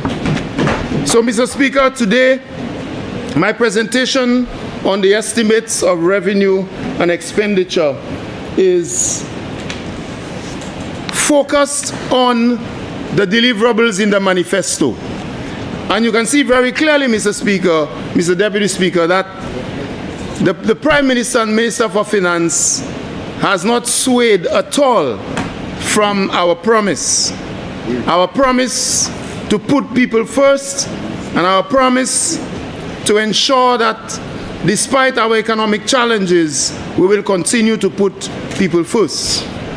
Mr. Speaker, je remercie tout le monde qui a aidé moi en campagne avec ça c'est premier budget après élection avec moi remercier tout janvier for North, moi remercier tout le monde qui travaille à ces différents gains là et moi remercier famille moi avec tout le monde qui fait nous vier au gouvernement et nous allons continuer de travailler pour assurer que ça nous a fait ce travail by Jean pays cette ici.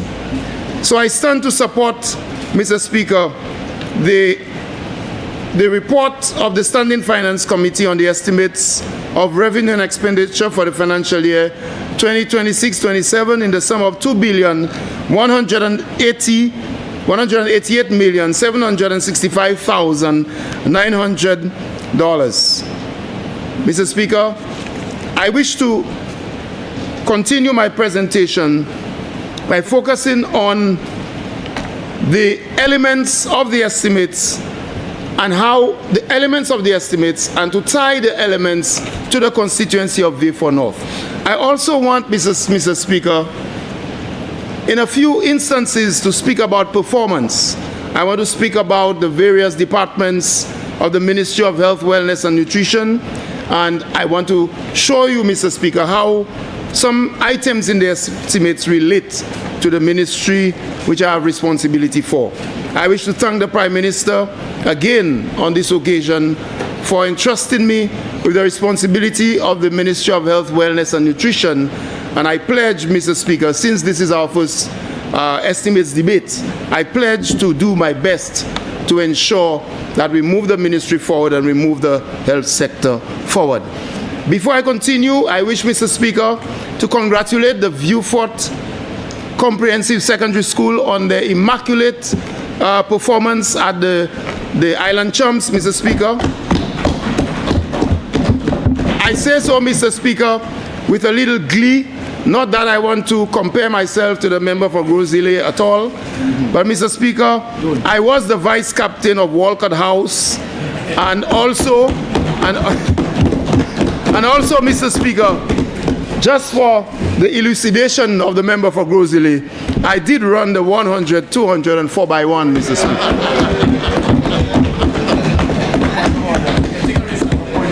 Mr. Speaker, we did very well, Mr. Speaker. I remember the sports meet at the Mindo Phillip Park, and it was a really exciting time. I cannot say, Mr. Speaker, that I continued with any fame, Mr. Speaker. I had another call-in, Mr. Speaker. But having said so, Mr. Speaker, Viewfort Comprehensive School continues to do well, and I wish the teachers and the coaches well. Mr. Speaker, economic opportunities. For Viewfort North, the economic opportunities are in agriculture, fisheries, food security, in business training, and so on. And so in the budget, Mr. Speaker, in Head 41, when you look at food production, $1 million, and there's this ministerial task force on food security. I'm very interested in this, Mr. Speaker, because the people of Viewfort North, whether you speak about Woodlands or you speak about the areas of Piero or Bellevue, where we have our farmers, Mr. Speaker, or Vigier, they are still very much into production, and I look forward to assistance and for them benefiting from it. Tillage services. I note, Mr. Speaker, that there will be an increased attention to tillage services. Just recently at a meeting at Zabo, a young man did indicate his challenges with tillage services. And I did promise him, Mr. Speaker, that I would raise it with the minister, and I'm very happy to see it there. Irrigation systems for farmers, procurement for inputs for farmers, and on this occasion, Mr. Speaker, I wish to congratulate the member for Denry South for all of the assistance which he gave to the farmers of Viewfort North. as Minister for Agriculture in relation to inputs. It is exciting to see, Mr. Speaker, that 20,000 fruit tree seedlings, soursop, mango, breadfruit, and so on will be provided to farmers. Citrus rehabilitation. I'm very happy to see this, Mr. Speaker. It is said that in the Grace area, my extended family, Mr. Speaker, will probably have the largest area on the breadfruit.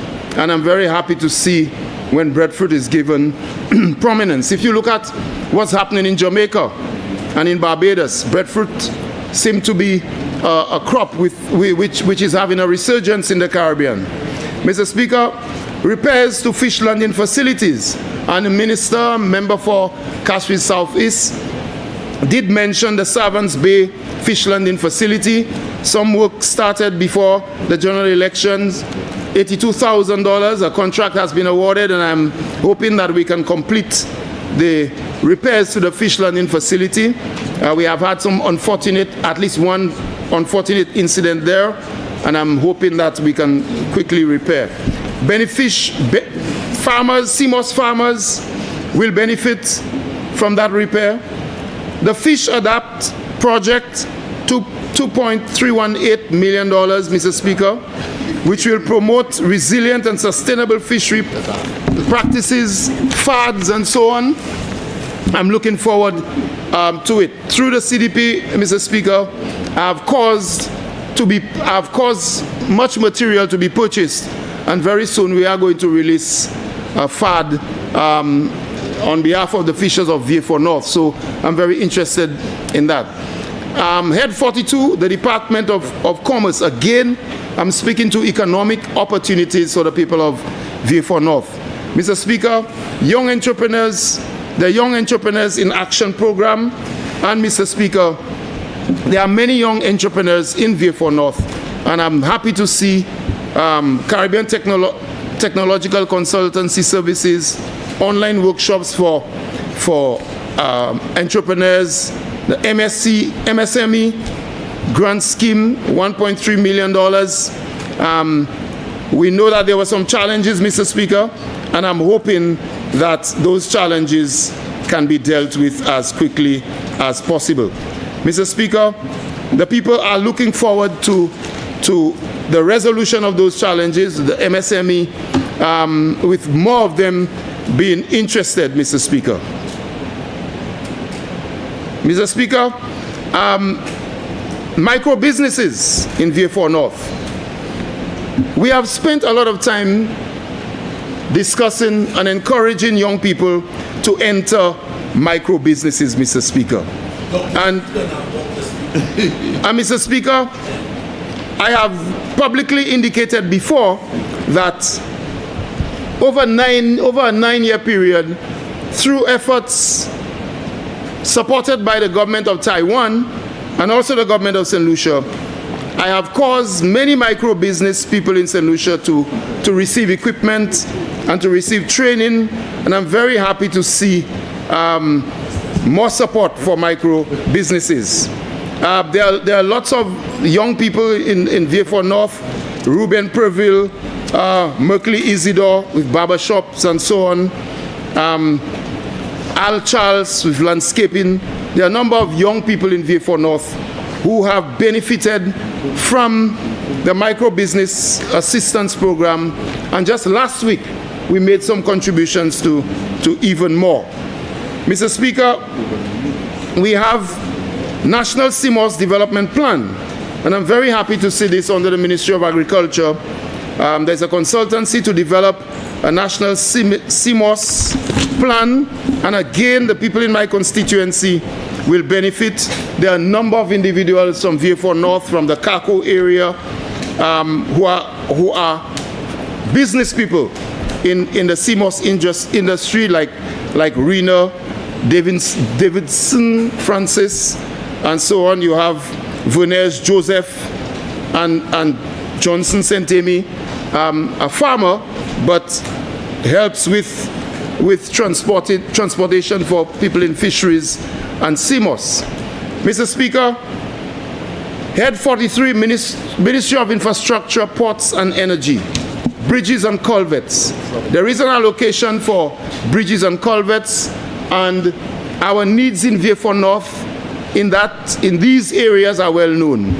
Nous avons des ministres avant pour ranger cette chemin, and Mr. Speaker, some of these roads have been worked on and the process continues with others. So for example, the VJ Road, before December 2025, we started some work on the VJ Road, and as far as my current information suggests that work will continue momentarily.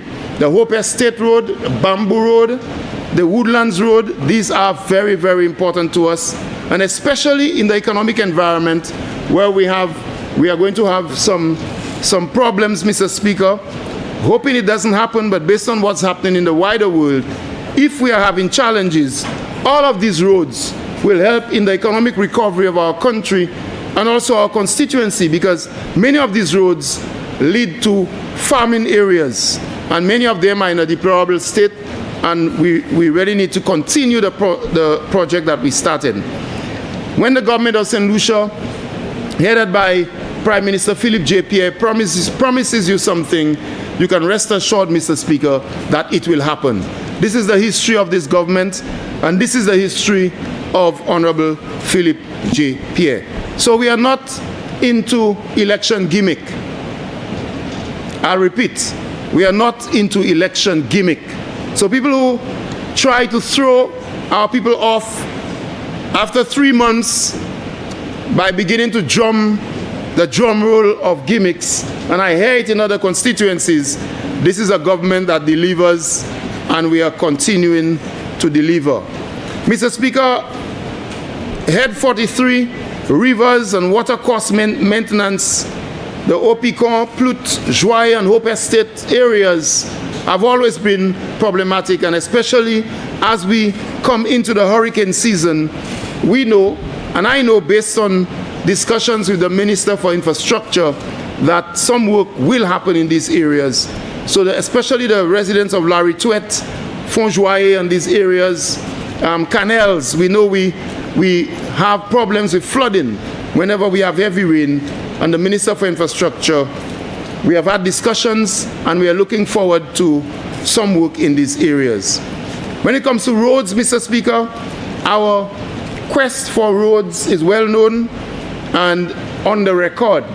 We know, and thanks to the Prime Minister, during 2024-2025, in fact, from way back in 2023, we started works on the rehabilitation of both main roads and inner community roads in Vieux-Fort North. And I see an allocation there for the continuation of the rehabilitation of roads. And I look forward, as I said before, to the VJ Road project being completed from Canals to Piero Gap, the Grace Road, and like my colleague from Miku North, there is a first layer on the Grace Road from Beauséjour to Teva, and this is just the first layer, and there are some soft spots, some areas in the Grace Road that requires rehabilitation, and then for the second layer. Because a chimère qui est Guasla, à chaque côté en chimère ça là c'est yon layer, yon ka dire en anglais, yon coûte goudon qui a metté en la chimère, et là il y a l'autre coup de goudon qui est pour venir.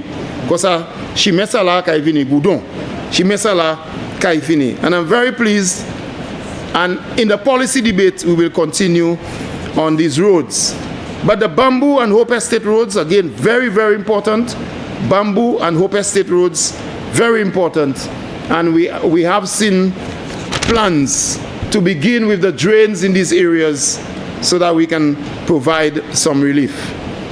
Head 44, Mr. Speaker, constituency development and people empowerment.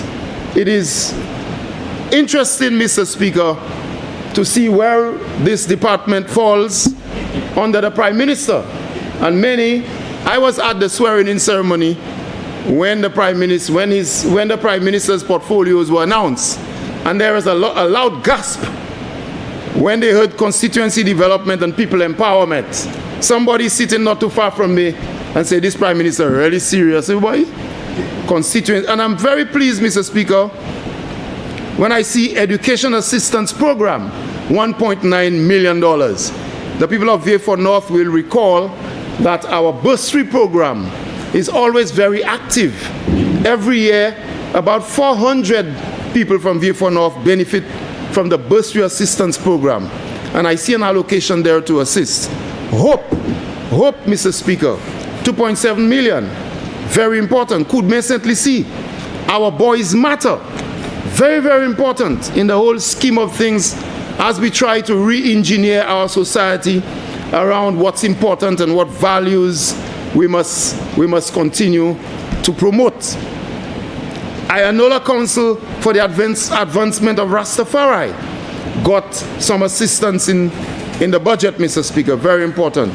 The home care program, very important program, and Prime Minister spoke to it in his presentation on the estimates of revenue and expenditure. A very important program. Many of our elderly are lonely. They are being left alone. And we have some very complicated situations in families. And in the policy debate, we'll speak more to that. I'm sure the member for Soufrière will speak to it. But we have a very serious problem with our aging population. And a number of older individuals are having challenges, especially medical challenges. And some of the families may not even have the skills to take care of them. Alzheimer's and so many other conditions. And we need not only to care for the elderly, but also begin to train the relatives of the elderly to identify those issues and how we deal with them. So there is an allocation there, the Constituency Development Program, the CDP. And Mr. Speaker, this CDP has assisted the constituency of Vieux-Fort North. I do not want to list the roads, Mr. Speaker, because we are still working on the few of them. So we are hoping that Mr. Speaker, as the support comes, we'll continue to work. But I want to thank the Minister for Finance for the support. Many families like Isidore Village, Font Campeche, many of the families, La Paix, many areas have benefited from CDP, areas in Vigier. But I want to tell you that this year we are going to intensify our efforts to complete some of those projects. And I want to thank the government and people of Taiwan for the contribution, because it has really assisted the people of Vieux-Fort North. Je voulais dire vitement, à chaque fois que concrète là qui nous a fait en Vieux-Fort North, l'autre jour là nous fini en 100 000 en Belleville, avec nous aussi fini Isidore Village Aguas, avec l'autre petit qui nous a fait. Tous ces projets ça là qui a sorti, ça nous a créé Constituency Development Program. Avec avant de faire ces projets ça là, ingénieur ni pour venir, ingénieur ni pour voir drawing, ni pour faire toute qualité estimation avec voyer by office là, avec ces ingénieurs, ces accountants là qui regarder avec yo ka fait paiement, c'est pas moi yo ka bay paiement, ça c'est bagay ou ni pour ni ici, ça c'est un bagay qui doit être, c'est un bagay qui ni un chay bagay pour garder, comme ça là ouais c'est chimé ça là qu'a fait. Ça c'est un bagay qui n'est pas respect avec moi quand oui merci c'est Taïwanese là avec tout le monde qui a travaillé en yo. Moi quand demander ces contracteurs pour continuer à faire un bon travail, parce que ça pas l'argent nous qu'a joué à terre, ça c'est bon, ça c'est l'argent pour aider commune Vieux-Fort North. Quand ça fait un bon travail, si vous pas fait un bon travail avec bagay là commencer casser des mains ou bien après des mains, c'est pas bail Moussa ou qu'a fait ou qu'a fait pour une réputation. Parce que si vous êtes un contracteur et que vous ne pouvez pas faire CDP à bien, peut-être l'autre CDP à, ce n'est pas moi, mais c'est l'ingénieur qui dit contracteur ça là pas bon, nous ne pouvons pas employer encore. So it is a means of building capacity in the constituency. And I always implore the contractors to do a good job and take on other workers and teach them skills so that you can now graduate and do even bigger projects in the future. So I'm looking forward Mr. Speaker, to complete Bois Bleke, to complete Royal Lane. Royal Lane, c'est ko Jagoud ek yo ka travail là. C'est ça qui Royal Lane. Avec yo a fait ces canal là. Smoky ek yo. Yo ka porte temps, mais nous voulons projet ça la fini. Also Smith Road, and there are a few others. I really want, Mr. Speaker, by the end of this term, to see almost all of our inner community roads in Vieux-Fort North completed. Mr. Speaker, the CDP also assisted people in distress in a number of areas. We call it the CDP Social, and a number of individuals who come to the office or who meet the staff or who meet me, we are able to give some relief. Even though we cannot do everything, we are able to give some relief. And this is what gladdens my heart, Mr. Speaker. As a parliamentary representative, when someone comes to me and says to me, Musa, I'm in distress, my child is sick, or this happening over there, I have a surgery there, and so on. Même si massa fait tout bagay, moi ça bay un ti la mais pas moi directement encore. Et qui est important pour dire ces bagay ça là, because là ni un chay parole vanta qui ka aller. Il est important pour dire c'est pas moi qui ni l'argent qui ka bay moun. Moi ni pour écrit avec moi ni pour voyer lettre là bay ministre là avec ces officiers en ministre là ka garder si bagay ça là voué on y peut voir un invoice qui sortit un docteur ou bien sort l'hôpital et pour ça de là il prend un petit temps. So sometimes when the individuals come, it takes a week and a half, and that is why moi pas ça just pour un check avec baoui toutes ces bagailles là ni pour là so that les premiers ministres là garder ces livres là et qui garder qui ça qui fait à Vieux-Fort North il kay ouais toutes ces invoice là toutes bagailles là c'est pour ça moi ka mandé pour point invoice ma ka fait rien sans invoice point invoice from doctor ou bien from shop là si vous voulez un sewing machine ou bien whatever point invoice là OK chemin c'est ça so c'est comme ça nous ka travailler comme gouvernement. And we are working right. Check là, nous ka voye check là aller nos business là, whatever business. So nous ka faire ça pour aider ou, mais nous ne pouvons faire other way. I thought that was very important to say, Mr. Speaker.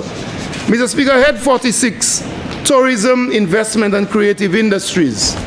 You know, Mr. Speaker, that community tourism is one we're very interested in. And I want to thank the Member of Parliament for Castries South because before December 2025, we developed a concept, his team, his staff developed a concept for an open theater in Pierrot, next to the Pierrot Primary School. But that project was delayed because of the goodness of the Prime Minister and the then Minister for Education. Because the Prime Minister and the then Minister for Education, upon my pleas, felt that the people of Vieux-Fort North, the people of Pierrot in particular, needed a brand new block out of the African Import and Exim Bank project. And so the member for Grosile will inherit a brand new block which has been completed now for the Pierrot Primary School, Mr. Speaker. And after the Pierrot Combined School, and after this project is completed and open, I will now go back to the member for Castries South. I will not tell you about the drawings. They are so beautiful, Mr. Speaker. So our plan is to have an open air theater with a stage and so on, and the backdrop being the Pierrot Primary School new block. And then you can well imagine already it has different levels. You can well imagine performances during the evening with your lights in the mango trees and so on. Just a really nice atmosphere right there in front of the Pierrot Catholic Church. So that is one of our projects. We are looking to see, Mr. Speaker, how we can rekindle the whole idea of the tourism product in the waterfall at Bellevue, and also agritourism in the woodlands area. And I have said in 2 different budget addresses that the community of Vigier is one of the most pristine communities in St. Lucia. Quiet, peaceful. wonderful. Even the grass is different. They are flowing valleys. Yeah, it's very different to anywhere in St. Lucia. When you drive into Vigier, of course, when we have finished the brand new road and you drive into Vigier, you can just hear the whistling of the leaves on the trees. Very quiet, peaceful community.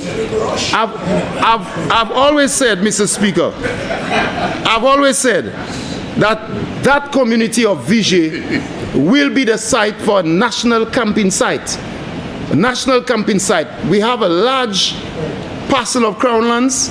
So what I want is to get government crown lands to demarcate it, and we are going to put in the facilities, and we have a national camping site for locals, and also to bring in some tourism and so on. So, glamping. Yes, so glamping. Glorious camping. That's right. So you have your washroom facilities, you have your areas, and there are professionals who can design these things in the Ministry of Tourism and so on. And so anytime you want to move from Babuno or from Grosile, you bring down 300 individuals and you camp for a weekend. We will provide you with the services within the community. There's a beautiful Vigier playing field, which we are going to put lights and toilet facilities so you can use it for training and so on. In other words, we are going to present you with an area away, a rustic location away from the hustle and bustle. So we believe this can be a very good tourism, community tourism facility. And in this term, I'm going to work even harder to achieve this. In the creative industries, Mr. Speaker, I see 1 million grants, and very early, the Bellevue Carnival Development Committee has already written to me, Mr. Kendall Elver, and I am going to continue to liaise with the Ministry of Tourism to ensure that this product, the Bellevue Carnival, develops into a product that is recognized around the Caribbean as an authentic product, where we slowly go into some of the old mass, into some of the jab and into the papier-mâché costumes and that kind of thing, Mr. Speaker. The musicians from Vieux-Fort North have benefited tremendously, and you know we have some of the best singers and so on. I don't want to start mentioning names because we have so many of them, headed by people like Sly and a number of others. You have the Escape Band, and you have a band from AC Swatin from Piero, and when you go to Grace, you have the bands in the churches. They are actually organizing their own local jazz in Grace, and there are so many. In Vigier, you have your musicians. So we are very rich in this, and I'm very happy to see some more resources being put in there. Head 47, the Ministry of Fiscal Development and Public Utilities, $20,000 to begin to conceptualize a street naming and mapping project. We started this project in Vieux-Fort North, where we have named a number of streets, Mr. Speaker, and I see this in other constituencies, and this is a very, very, very good move to name our streets, Mr. Speaker. And many people do not understand the connection between naming your streets, civilization, and the re-engineering of constituencies and communities. If you don't know where you live, you are confused. You know by sight and by memory. But if you can't relay your story to your children and to other people, and you keep telling them, I live by the mango tree, the next big stone, go over there, there's a blue house and so on. Over time, the blue house changes to red, and then blue to red, slowly changing. Huh? Right. Yeah? Member for Vieux-Fort North, was that a statement to the member from Castries North? Yes. Changing from blue to red? Double entendre, that's what the Calypsonians say. Point of order, Mr. Speaker. So, Mr. Speaker, I think it's very, very important. And programs like this one, while it may seem insignificant, very, very important for community identity. And many communities use the names of people who have contributed to community and so on and so on. So I think it's very important for us to continue to do this. we will use CDP and other funds to try to do this, Mr. Speaker, and I'm hoping that this project can assist. The Ministry of Housing, Local Government and Urban Renewal, the town and village councils have received an allocation of $3.36 million, and I want to take this opportunity to thank the outgoing council under the chairmanship of Mr. Lincoln Francis and all of the councillors who served the Beaufort North Council for the last 4 years, Mr. Speaker. They gave service to the community, and I want to put on record my appreciation and thanks for their service. I want to say to you, Mr. Speaker, that I'm looking forward to the town and village council's allocation to see how much more work we can do in the constituency. I want to say to you also, Mr. Speaker, like the Member of Parliament for Beaufort South, I want to say to you and to the honorable members that the member for Castries Central and the minister with responsibility for housing has also handed to me a small package which is the start of, just like Beaufort South, which is the start of our program to hand over lots for people who have occupied these lots for 30 years and over. And I'm very pleased to say that in the coming period, I am going to have a gathering to hand over these letters to the qualifying individuals. Now let me say very quickly, the letters are only, the first group of individuals, 26 of them, are only the beginning. The area of Opicon is being done right now. Prime Minister has indicated that we must start. So what we are getting now, whether it be Labrie or Beaufort South or whichever community or POM, these are not all the names. Je veux dire ça encore. Ces lettres-là nous ni à présent qui ministre honorable Richard Frederick ou membre parlement Castries Central Isabamwe ces lettres-là. Moi ni 26 lettres. Avec ces lettres là, c'est pas toutes ces lettres-là. Yo ka travail en les lettres toujours. Comme ça, ces groupes mouna qui ont été en les gouvernement pour 30 l'année, nous avons commencé avec Opicon parce que c'est là qu'ils ont pas repris. Avec toute l'autre terre qui a dit, moi savent Jean Vévassel, Jean qui a été Bois-Bléqué, moun qui a été l'autre place en Central Belleville, moun qui a été à Montcayenne, toutes ces places là côté là ni terre gouvernement ou on dit dans et tout. Mais nous avons commencé pas en pas. So là où un premier groupe mouna et où en les terre pour toute l'année ou ka venir, les tout ka venir aussi. And listen to this. All you have to do, the letter has your name, these lots have been surveyed, and it has the name of a lawyer whom you must go to. You do not have to pay any money. You take the letter to the lawyer, and the lawyer prepares your deed of sale, Mr. Speaker. C'est important. Mr. Speaker, janvier for North, qui a été au Picon, qui a été le gouvernement pour 30 l'année, nous a commencé avec 26 moun, avec mes amis ces lettres-là. Ça ne veut pas dire ça, c'est toutes ces moun. Là où je joins les tout, je vais un petit meeting, là où je joins les tout, on est pour l'année non avocat là, ou aller ouais avocat ça là, avocat qui préparé ça nous calcule en anglais deed of sale, ça veut dire papier terre. Ou pas ni pour payer avocat pièce l'argent, gouvernement qui a payé avocat à baou. Avec les avocats fini, les deed of sale ou pas oui, ou quand ils jouent deed of sale ou terre c'est ça ou ça aller en banque, ou ça serviteur pour voir issue l'école, toutes ces bagailles ça là. Mr. Speaker, the last government and the last Prime Minister, Member of Parliament for Miku South, he does not have the conscience or the boyo to do something like that, Mr. Speaker. He doesn't have it. And this government, we love people, Mr. Speaker. We love people, Mr. Speaker. And some people will say, oh, why do you give people land for free. You know why this government gives people land for free? All of the economists they have on the other side, all of the big guru economists, these people will remain on that land for another 40 years without title. But when you give them title, you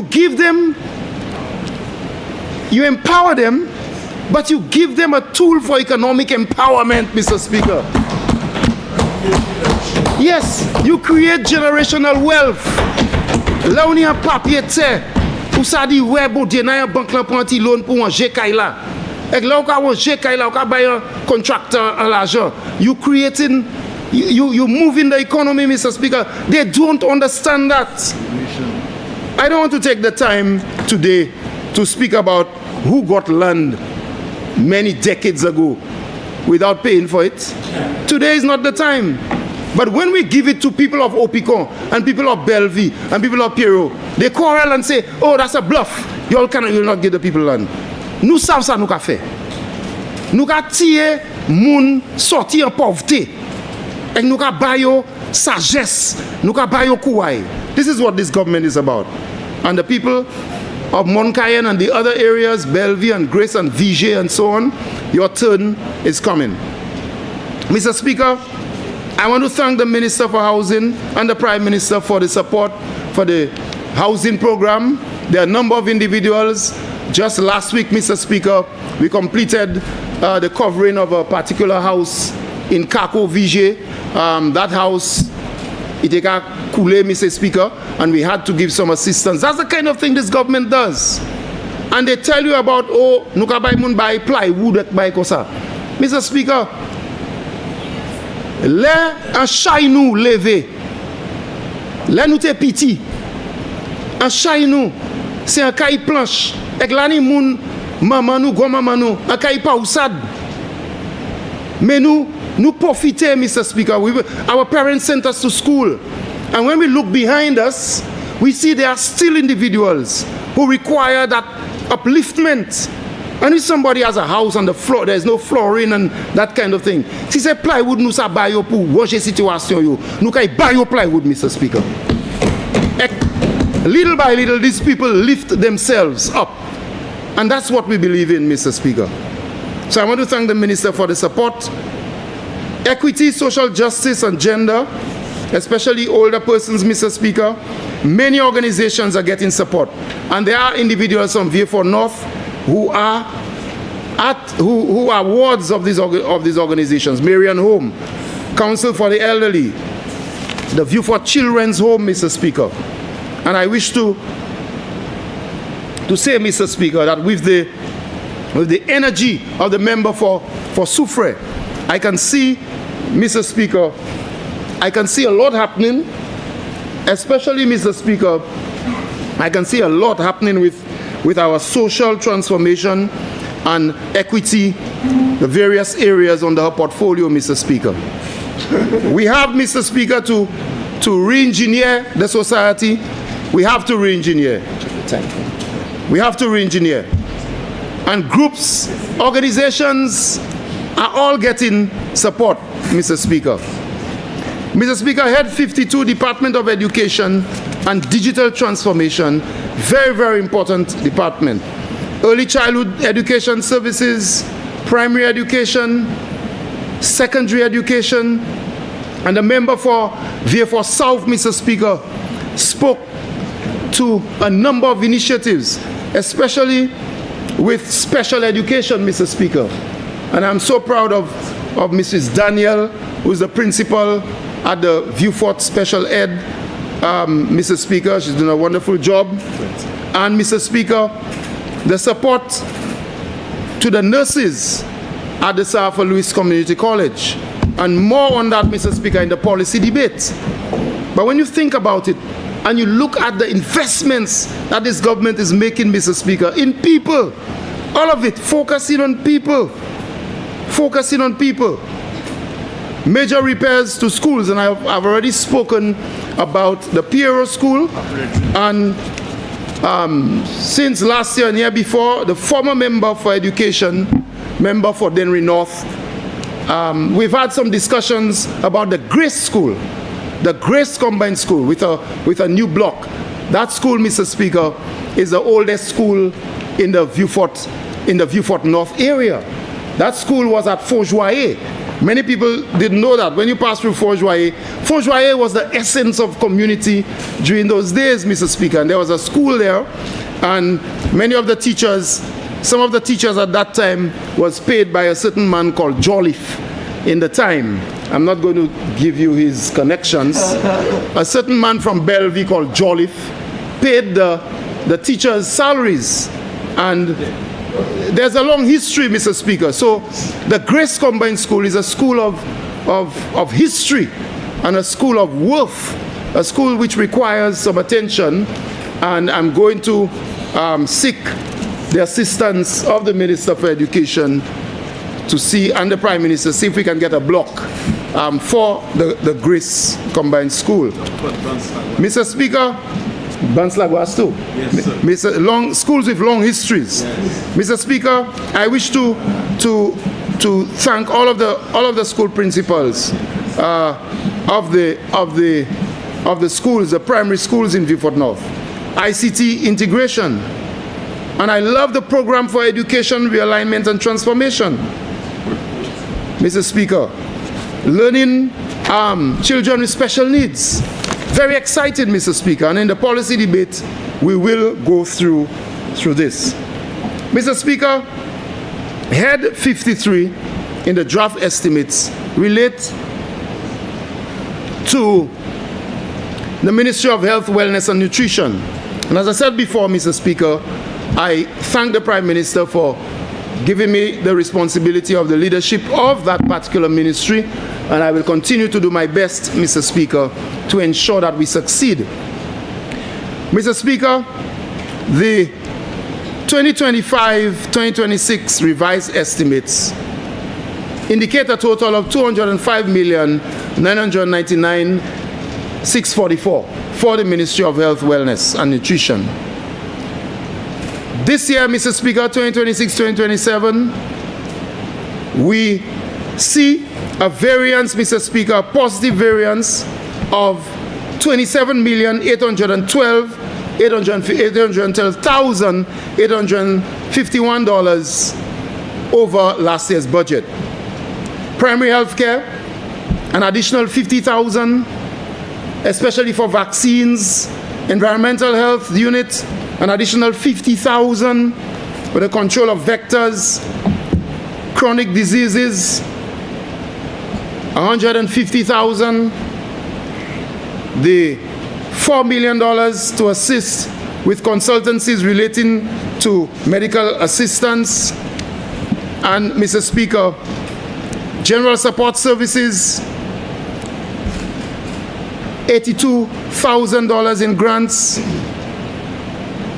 and various associations are benefiting, Mr. Speaker. Cerebral Palsy Association from $27,000 to $50,000. The St. Lucia Cancer Society from $40,000 to $60,000. Faces of Cancer from $10,000 to $30,000. And I remind all members to join the St. Lucia Cancer Society, if you can, in their relay this weekend, Mr. Speaker. Dr. Remy and her team are doing a wonderful job, Mr. Speaker. Mr. Speaker, I want to quickly go back to the Environmental Health Division and thank Mr. Ernie Pierre, who is the Chief Environmental Health Officer, and his team for really, coming up to the plate in relation to the fire which destroyed the offices of the Environmental Health Division at Bois d'Orange, Mr. Speaker. Member for Vieux-Fort North, you have 15 minutes left. Thank you. Mr. Speaker, they have really rallied and they have relocated, and from 2 weeks ago, they have started to provide services to the public. So I want to thank him and his staff for his work and his dedication. Mr. Speaker, other inclusions are the Universal Health Coverage Program, $4,269,996. EIB loan, and the hospitals, Mr. Speaker, the hospitals, the St. Jude Hospital, and the Millennium Heights Medical Complex. For the Millennium Heights Medical Complex, Mr. Speaker, an increase of $11 million to $83,681,888,000. Sorry, $83,681,888, Mr. Speaker. An increase in the contribution to Millennium Heights Medical Complex by $11 million. The Millennium Heights Medical Complex, Mr. Speaker, continues to focus on effective management. They are trying very hard to improve their financial standing. The team led by Dr. Damian Greaves, Mrs. Tessa Inglis, Ms. Priska Ariste, and so Mr. Priska Ariste Dillis in administration.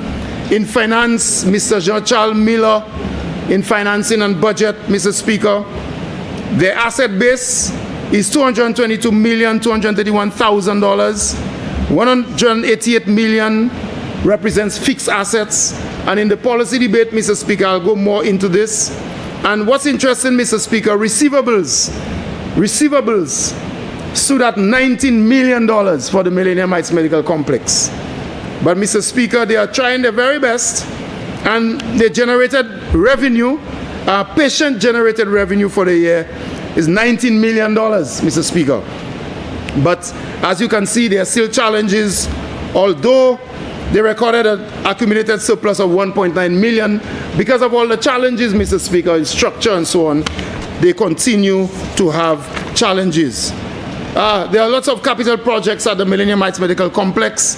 The mental health infrastructure, the government has put money for that, Mr. Speaker, and some work has happened. I'm sure Dr. Swami will be happy. Mrs. Glenda Clark, CIPAL will be happy. And they don't have everything, Mr. Speaker, but we're trying our very best to put money in there. Mr. Speaker, the management systems at the Millennium Heights Medical Complex, we have put money in there to help them. A project cost of $300,000, and people like Mr. Jess Thiebels, who's the senior biomedical engineer, is working with the team to ensure. Mr. Speaker, we are going to also upgrade the cold water system, and I am sure Mr. Clive Antoine will have his work cut out for him, as he always has, Mr. Speaker. And the OKEU Pediatric Ward Refurbishment Project, Mr. Speaker, I'm pleased to tell you that this is completed to a cost of $175,000, Mr. Speaker, and Dr. LaShawn Christian and her team, they really wanted this to happen, and I'm sure, Mr. Speaker, this will help. We are going to work on the gas line, to repair the gas line. Mr. Peter Prosper and his team, Dr. Allet, Dr. Bernadette Labadie in emergency and so on, they have been talking about this, Mr. Speaker. And in the policy debate, I will go in detail to look at the various departments and, Mr. Speaker, what they are doing. Mr. Speaker, the St. Jude Hospital, as you know, the commissioning process is on the way, and as you know, we have 49 census beds, but in all we have 61 beds, Mr. Speaker. You have some beds in transition and 4 beds in ER. And, Mr. Speaker, the St. Jude Hospital received $12 million more, a $12 million increase to bring their contribution to $37.76 million. The commissioning is ongoing, equipment installed, and the equipment is now being verified. A few departments have moved. Mr. Speaker, you can see on social media and in the communications that they are moving. Mr. Speaker, the labs at St. Jude, we did put in some money because of the UHC, and we see, you might not believe that, over 1 million tests performed, Mr. Speaker, by the St. Jude lab over the period. And people like Ms. Sheena Franklin, Marianne Dalsu, Natasha Stanislas, and Sarah Joseph are some of the people holding the fort there, Mr. Speaker. And in policy, I will tell you how they have moved the routine chemistry from 4 to 7 hours, the results, to 2 to 3 hours. So there are some performance indicators which indicate that they are moving in the right direction. Results for diabetes monitoring moved to less than a day compared to a longer period before. So, Mr. Speaker, radiology, and we spent some money on the X-ray machine, the floor-mounted one. Chanel St. Louis, Mr. Kern, they are in there doing the best that they can, and they are working in there. Mammography, since the introduction of mammography in universal health coverage, 254 mammograms have been conducted at St. Jude, Mr. Speaker. 254 to help with breast cancer diagnosis. And the CEO, Lydia Atkins, and her management team are trying to work with the rest of the team to do that. Of note, Mr. Speaker, it's important to note that at St. Jude Hospital, the payments for the services have always been higher than the average in St. Lucia, Mr. Speaker. The collection rate has been increased from 33% per month to 68% over the last year, Mrs. Bad debt has been decreased by 52.2%, and they are working to continue, with the people to ensure, just to remind them, to ensure that we keep the hospital going. Mr. Speaker, yeah, that's old. These are old prices. They just publish it. Yeah, these are not new prices. So, Mr. Speaker, I wish to say also, as I wind down, that major progress is being made in the commissioning at the new OJ site, Mr. Speaker. And they completed 19 clinical operations manuals and so on, and a number of re-engineering processes are happening, and this budget has made allocations for that. So people like Dr. Patrick Joseph and Nurse Emil and Nurse Labadie, Nurse Isidore, the attendant Ravino and Nurse Prince. In the pediatric ward, head nurse Francis and Nurse Avril, attendant Louise, Sharon Francis, working very hard, Mr. Speaker. In the medical ward, Nurse Mark and Nurse Kayla St. Rose and Carrie and James. These people, over the years, Mr. Speaker, have really, really held the fort. Nurse Vitalis in maternity and Nurse Butcher and Nurse Baster, Mr. Speaker. These are just some of the people, and in policy, I will give you a kind of overview of how these hard-working people at the St. Jude Hospital, how they have used the monies that we've given them, and how they intend, Mr. Speaker, to continue to use the money. So I want to say to you, Mr. Speaker, that this Prime Minister is a very, very mysterious Prime Minister, Mr. Speaker.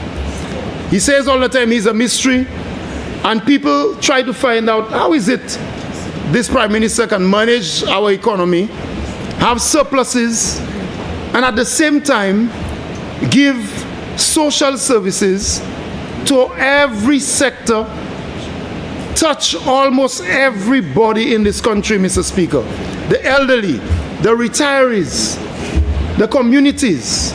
And I want to say to the people of Vieux-Fort North that you trusted this Prime Minister before. I want to say to you that our programs will continue and our programs will intensify. I have only Member, you have 5 minutes left. Thank you, Mr. Speaker. I've only mentioned some of the programs. I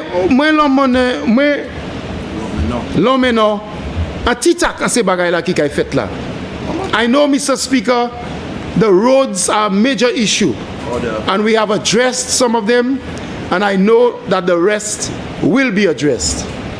I know, Mr. Speaker, we have challenges with a number of areas with youth unemployment, small business, and a number of individuals in our constituency are attempting to do what they can. My motto has been in the constituency, get up and get. I've said to the young people and the older people, do not just sit at your home and think nothing is running. You must try. There are programs for you. There are training programs which I have sponsored. Try to get into the training program. Be efficient. Get up and do something for yourselves. And this government will support you. I thank you very much, Mr. Speaker, and I support the estimates as presented by the estimates of revenue and expenditure as presented by the Prime Minister. I promise to do my best, Mr. Speaker, not only to serve the constituency of Vieux-Fort North well, I'm in my 5th term, Mr. Speaker, 5th term.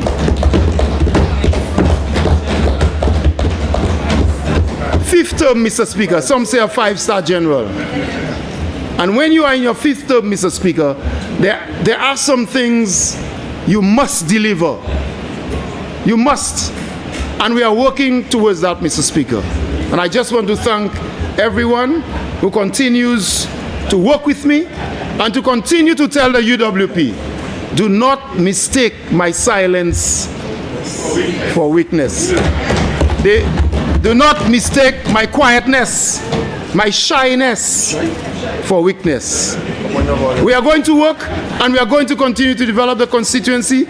I want to thank the Permanent Secretary and the whole team of Ministry of Health, all of the private health institutions, Tapion, all of the hospitals, the nurses, the doctors, health aides, the porters, the drivers, everybody who makes the Ministry of Health, Wellness and Nutrition function.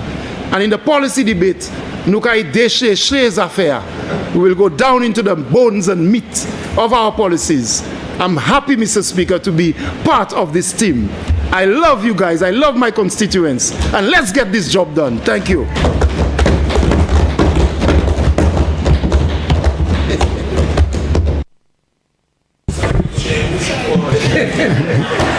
I must confess that the shyness part had me thinking. I was just about Member for Dennery North.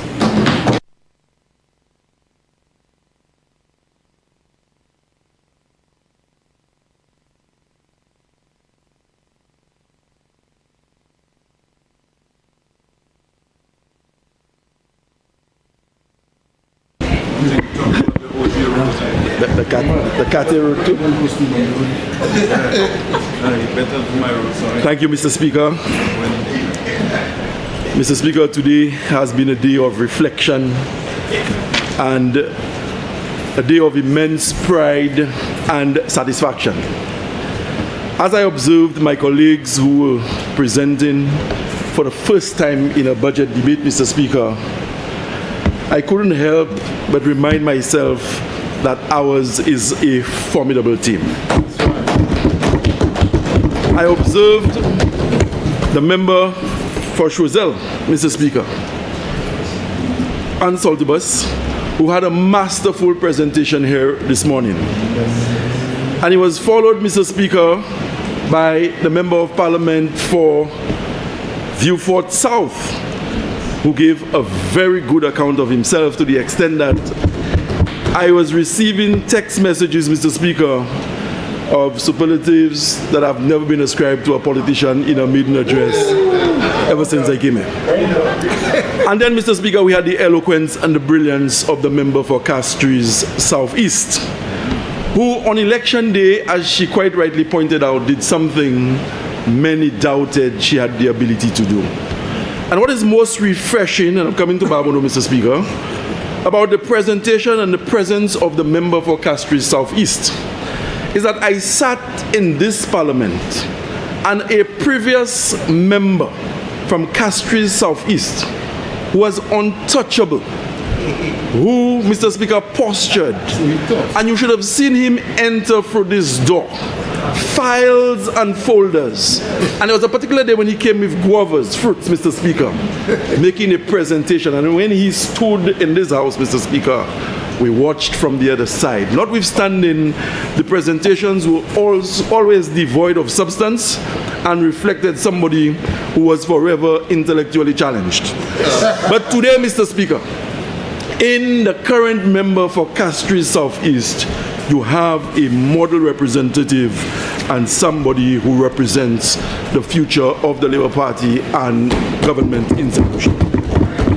And Mr. Speaker, the member for Babono, I must say his was an unusually long shopping list. He asked for practically everything that was mentioned, Mr. Speaker. And I may have missed it when I went outside. The only thing I didn't hear him ask for was an airport for Babono. But Mr. Speaker, his was a confidence of a man who understands his mandate and his assignment on behalf of the people of Babono. Mr. Speaker, I also reflected on the fact that For the first time since I entered this chamber 14 years ago, I am participating in a budget debate without the presence of the former parliamentary rep for Vieux-Fort South, former Prime Minister Dr. Kenny B. Anthony. In the 13 previous presentations, Mr. Speaker, the former Prime Minister was always there when we served in government together from 2011 to 2016, and again in opposition from 2016 to 2021. But that having been said, I know Vieux-Fort South is in very capable hands and that the baton has been passed on to a member, Mr. Speaker, who understands his people and has rolled up his sleeves to work for Vieux-Fort and for the children of St. Lucia. Mr. Speaker, I will also crave your indulgence to congratulate Mr. John Edward, better known as Transtar or Kaputut or Wire, who will be honored on Sunday at the investiture ceremony, Mr. Speaker, with a Le Piton medal. He has provided 41 years of unbroken service as a bus driver to the people of the Mabuya Valley, plying the route from the valley to Castries daily, transporting government workers, school children, and anybody who has business to conduct in the city center. And Mr. Speaker, before I move to the estimates, I want to express condolences to the families of individuals in Denry North who would have passed, in particular the family of Anthony Rethal, better known as Eamon, the family of Mr. Joe, and very recently the family of Raga, better known as, or Marius, better known as Raga. Mr. Speaker, I rise for the 14th time in as many years to contribute to a debate on the estimates of revenue and expenditure, commonly referred to as the budget. And in March, some persons are rising like baking powder, others rise as yeast, and others rise as parliamentarian. And I saw some, Mr. Speaker, rising at the press conference. This is not where I want to rise. I want to rise in the House. I want to rise with a mandate given to me by the people of Denry North. And in much the same way, Mr. Speaker, I pledged my absolute support to the estimates of last year and the previous years. I stand today, Mr. Speaker, in solidarity with the Prime Minister and Minister for Finance and wholeheartedly support the estimates for the financial year 2026-2027 in the sum of $2.18 billion. Mr. Speaker, I have been assigned the portfolio of infrastructure, port services, and energy. It is a portfolio, Mr. Speaker, that much is said about. Mr. Speaker, Head 43 points us to the Ministry of Infrastructure, Port Services, and Energy. And the mandate of that agency, Mr. Speaker, is to develop and maintain modern and resilient infrastructure that supports social and economic development through road safety, high levels of electrical installation, and the maintenance of civil infrastructure throughout our country. And for this, Mr. Speaker, the Ministry of Infrastructure has been allotted a whopping $103,104,600, of which, Mr. Speaker, $92.8 million is for capital projects and $39.2 million represents recurrent expenditure. And so, Mr. Speaker, when my colleagues hear $103 million, expectations begin to soar. Demands become many. And today, Mr. Speaker, I notice even if the member for Soufrière has not presented, MPs have come with long shopping lists and huge bags expecting projects and programs to be rolled out in their respective constituencies. Mr. Speaker, roads have become synonymous with infrastructure or the Ministry of Infrastructure. And a lot of the monies you see in the budget for 2026-2027 are monies that have been committed to contractors with whom the government entered DFC agreements. And what do I mean by DFC? A DFC is an arrangement where the government sits with a competent contractor and gives the contractor the green light, the go-ahead, to embark on state projects, with the arrangement being that the contractor will be compensated in the future. For example, Mr. Speaker, Mac and Dennery South Community Roads, 25 million. In these estimates, we have committed $5.6 million this year to repay the contractor who would have embarked on road rehabilitation projects in Dennery South and in Mac. The Majomel Road, Mr. Speaker, which was constructed to the tune of $9.4 million. Mr. Speaker, in this financial year, we are committing $1.8 million towards repayment for the Majomel Road. The Grosley and Castries North Road projects, where 58 roads were attended to, Mr. Speaker, approximately 40 million, we are committing 9.2 million to Mr. Speaker, repay. And I must tell you with all sincerity that notwithstanding approximately 58 roads were attended to in Grosley and Castries North, the assessment of the Ministry of Infrastructure indicates that we have even more roads to look at in the two constituencies that I mentioned. But one would understand, Mr. Speaker, that when the resources are not as plentiful as we want them to be, there must be room for equity to ensure that other communities are touched. And so, with a total of $10 million for roads, lumped, Mr. Speaker, or spread over under three heads, the RIM 5, $6 million, Recon and Rehab, $2 million, and potholing, $2 million, Mr. Speaker, we have to ensure that the $10 million that I've just mentioned is used in a manner to bring relief to every one of the 17 constituencies in this country. And so the Richford to Tamazo section of the West East Coast Highway must be given consideration. And anybody who's objective, Mr. Speaker, notwithstanding the fact that this stretch of road happens to be in my constituency, will conclude that this is the worst section of any highway in this country. And part of this, Mr. Speaker, is the doing of the water company, which continues to dig almost daily, attending to pipes as they rupture. But I'm happy to report, Mr. Speaker, that pipe relaying has commenced, and from what the WASCO personnel are saying, that we have just under 100 meters to replace pipes, and thereafter the road will be the purview of the Ministry of Infrastructure to ensure that there is a brand new surface.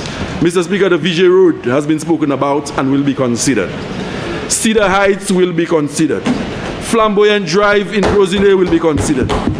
The Richford Ring Road, the St. Mary Road, the Guyabra Road, the Kubari Road, and I have a long list of roads that I'm not able to mention in the interest of time.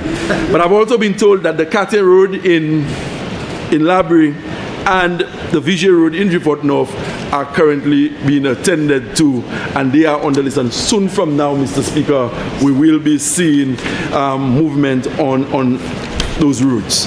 Mr. Speaker, in the budget, there's an allocation for the Shock Bridge project. The Shock Bridge project is a critical piece of infrastructure linking Castries to Grosley. Mr. Speaker, the project has been estimated in total at $21.8 million. But in this year's allocation, Mr. Speaker, $14.8 million has been allotted. And that amount will take into consideration construction of superstructure and substructure, and also $7 million, Mr. Speaker, for obtaining the bridge and shipping it from the UK. An Atlas Bridge has been designed. It will have 4 lanes, or what we call a double carriageway, and all the pre-engineering and pre-fabricated material, Mr. Speaker, will come from the UK to give us a bridge of 36.6 meters in length. Mr. Speaker, the engineers have indicated to me, as the Minister for Infrastructure, that the proposed alignment will ensure that the current carriageway will become the diversion when construction begins. So instead, Mr. Speaker, of constructing a diversion and then demolish the bridge, and after completion to demolish the diversion itself, the existing carriageway will be used as the diversion, because the newly installed bridge, or to be installed bridge, will have an alignment that makes this necessary. I've been informed, Mr. Speaker, that it will span approximately 14 months from construction to completion. Also in the north, Mr. Speaker, is the Sir Julian Hunt Highway Reconstruction Project. Mr. Speaker, this project will be implemented in 3 sections. Shock Bridge to Marisil, 1.6 kilometers. 4-lane highway or double carriageway.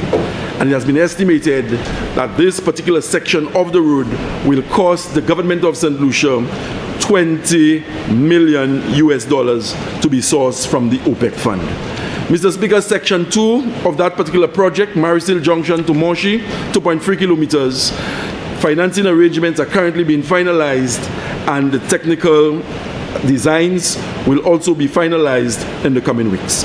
Section 3, Moshi Junction to Grozile, 3 kilometers, $13 million from the QAT fund, Mr. Speaker.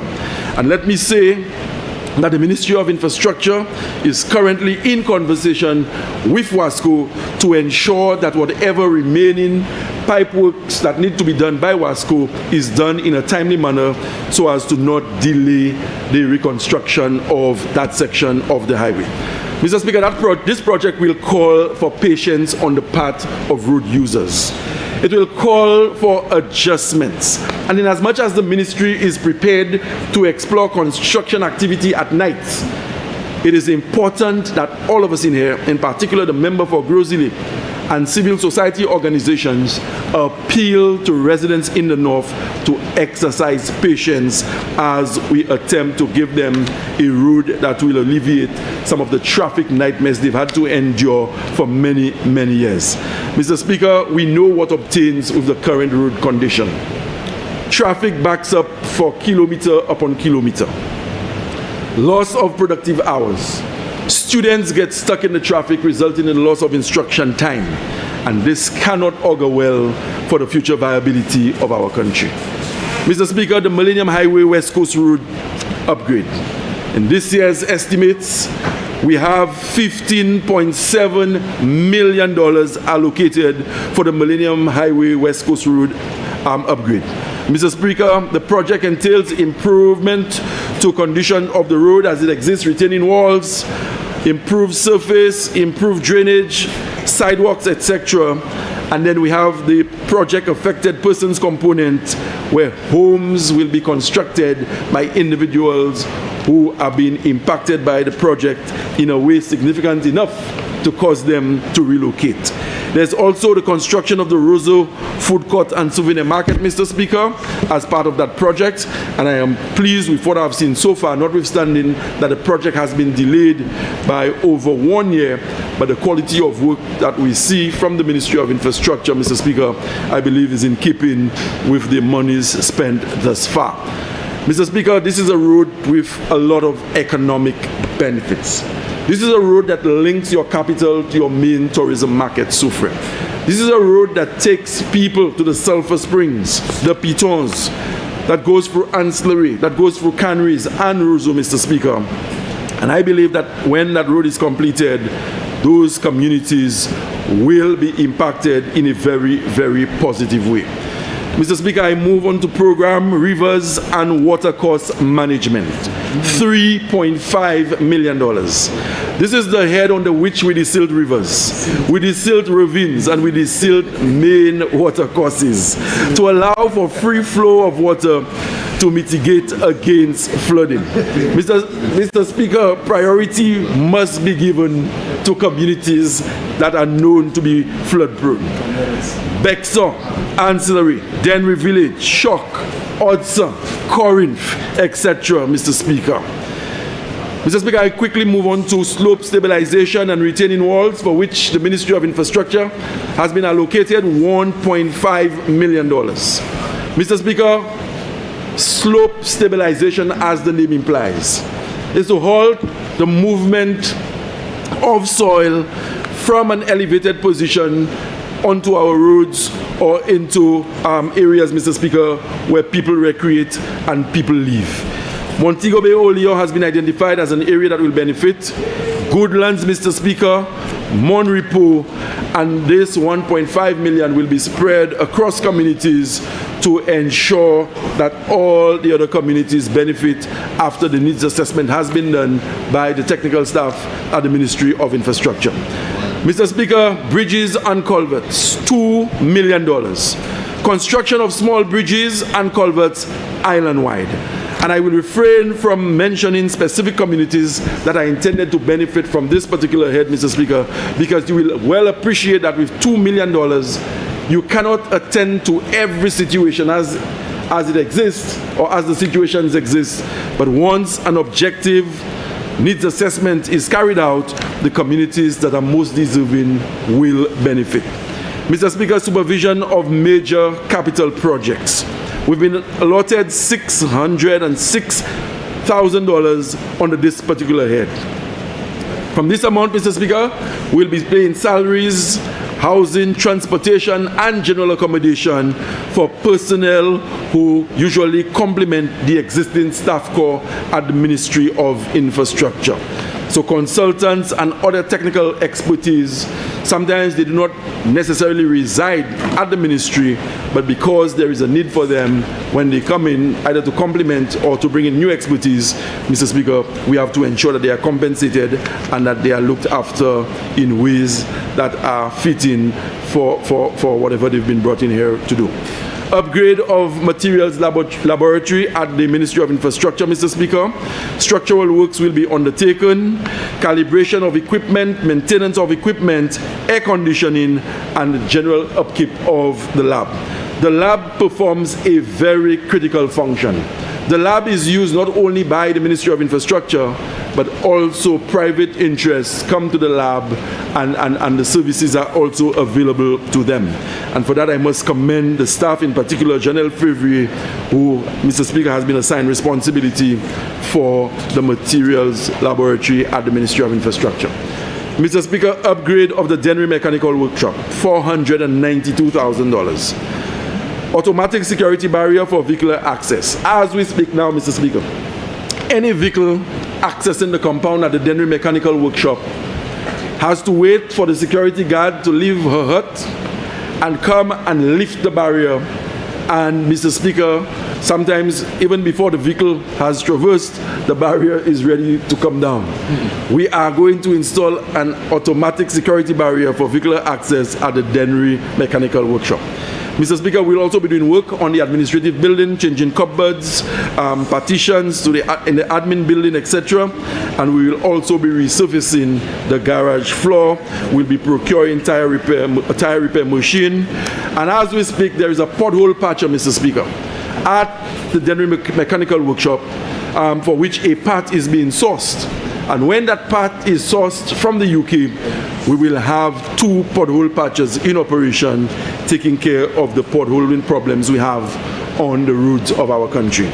And I'm sure Mr. Rodriguez and Giles, who are stationed at this particular workshop, will welcome news of that particular intervention. Mr. Speaker, maintenance of public buildings. The Ministry of Infrastructure has responsibility for the maintenance of public buildings in this country.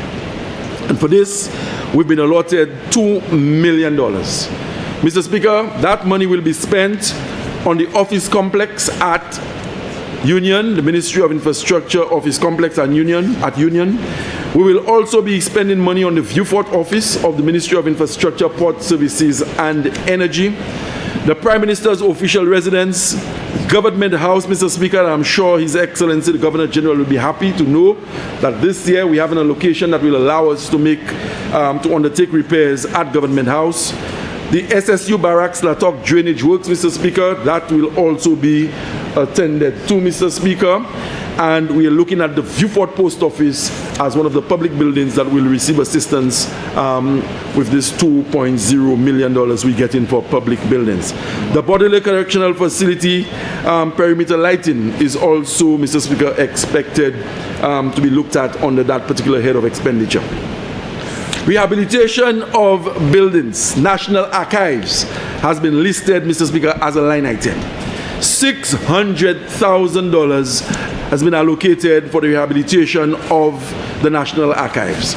Rehabilitation work on Building 1, Phase 2 is expected to commence, Mr. Speaker, shortly, thereby bringing relief to the workers at the National Archives, in particular my friend who's the National Archivist, Mr. Patrick Freeman, who happens to be a constituent of mine. Mr. Speaker, the Uptown Garden Girls Center will also be receiving attention this year. And for this particular undertaking, the ministry will receive $250,000 to deal with the termite infestation, leaking roofs, the changing of doors, windows, etc. at the Uptown Gardens Girls Center. Mr. Speaker, the Division of Met Services resides in the Ministry of Infrastructure, Port Services and Energy. And this year, Mr. Speaker, the Ministry of Finance has allocated to the Ministry of Infrastructure $167,000 to help replace outdated machinery, computers, etc., upgrade specialized software, renewal of software licenses, etc., data management, cybersecurity for the staff at the Division of Met Services. And I'm sure Ms. Virgil Saltibus will be very happy to know that there is an allocation that will help deal with some of the complaints that they have brought to the attention of management in the Ministry of Infrastructure. Mr. Speaker, SLASPA is one of the statutory agencies that falls under the Ministry of Infrastructure. SLASPA has a very critical mandate in national development. SLASPA, Mr. Speaker, deals with the gateway, or they manage the gateway for travelers to our country as well as goods or cargo. And this year, SLASPA receives a subvention of $2.85 million. But we all know that the operations of SLASPA, Mr. Speaker, would call for a lot more than $2.8 million. But the good thing about it is that SLASPA is a revenue generating agency and SLASPA can look after some of its own needs. I will be saying more about SLASPA with respect to the Hiranura International Airport Redevelopment Project in the debate on the appropriation bill. I will also be speaking, Mr. Speaker, in great detail about the work being undertaken at Berth 4 in Port Castries, as well as the CATCOP project at Hiranura International, where we're looking to improve the runway, navigational instruments, and things of that sort. Mr. Speaker, the energy portfolio or energy policy resides in the Ministry of Infrastructure, Port Services and Energy, as the name implies. And Mr. Speaker, like SLASPA and the projects in SLASPA, I will endeavor to speak in greater detail on the work that is being done in the energy department and the monies that we've been allotted to undertake some of the things we want to do in that particular department. Mr. Speaker, I now move to speak on the estimates and the potential impact the estimates can have on the constituency of Denrinoff. And before, Mr. Speaker, I reference the various heads and the impact they can potentially have on my constituency, let me place on the record my profound gratitude once again to the people of Denrinoff for having gone to the polls, as I indicated earlier, on 4 occasions, Mr. Speaker. They took the long lines, they stood in the sun, and on election days when we had rain, they stood in the rain.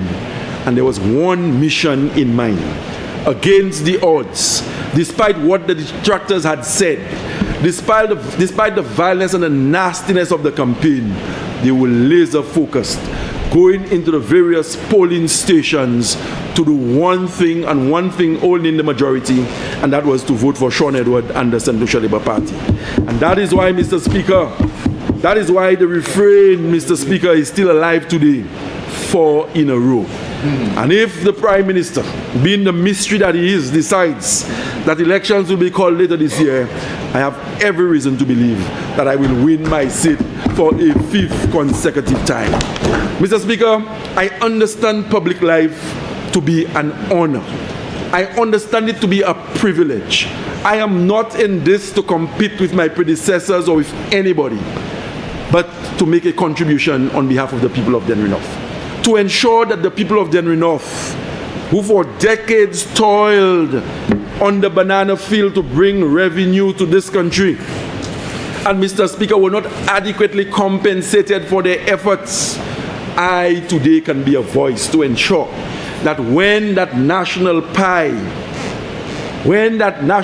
is being shared, Mr. Speaker, that they will get what is rightfully theirs. They will get what they rightfully deserve.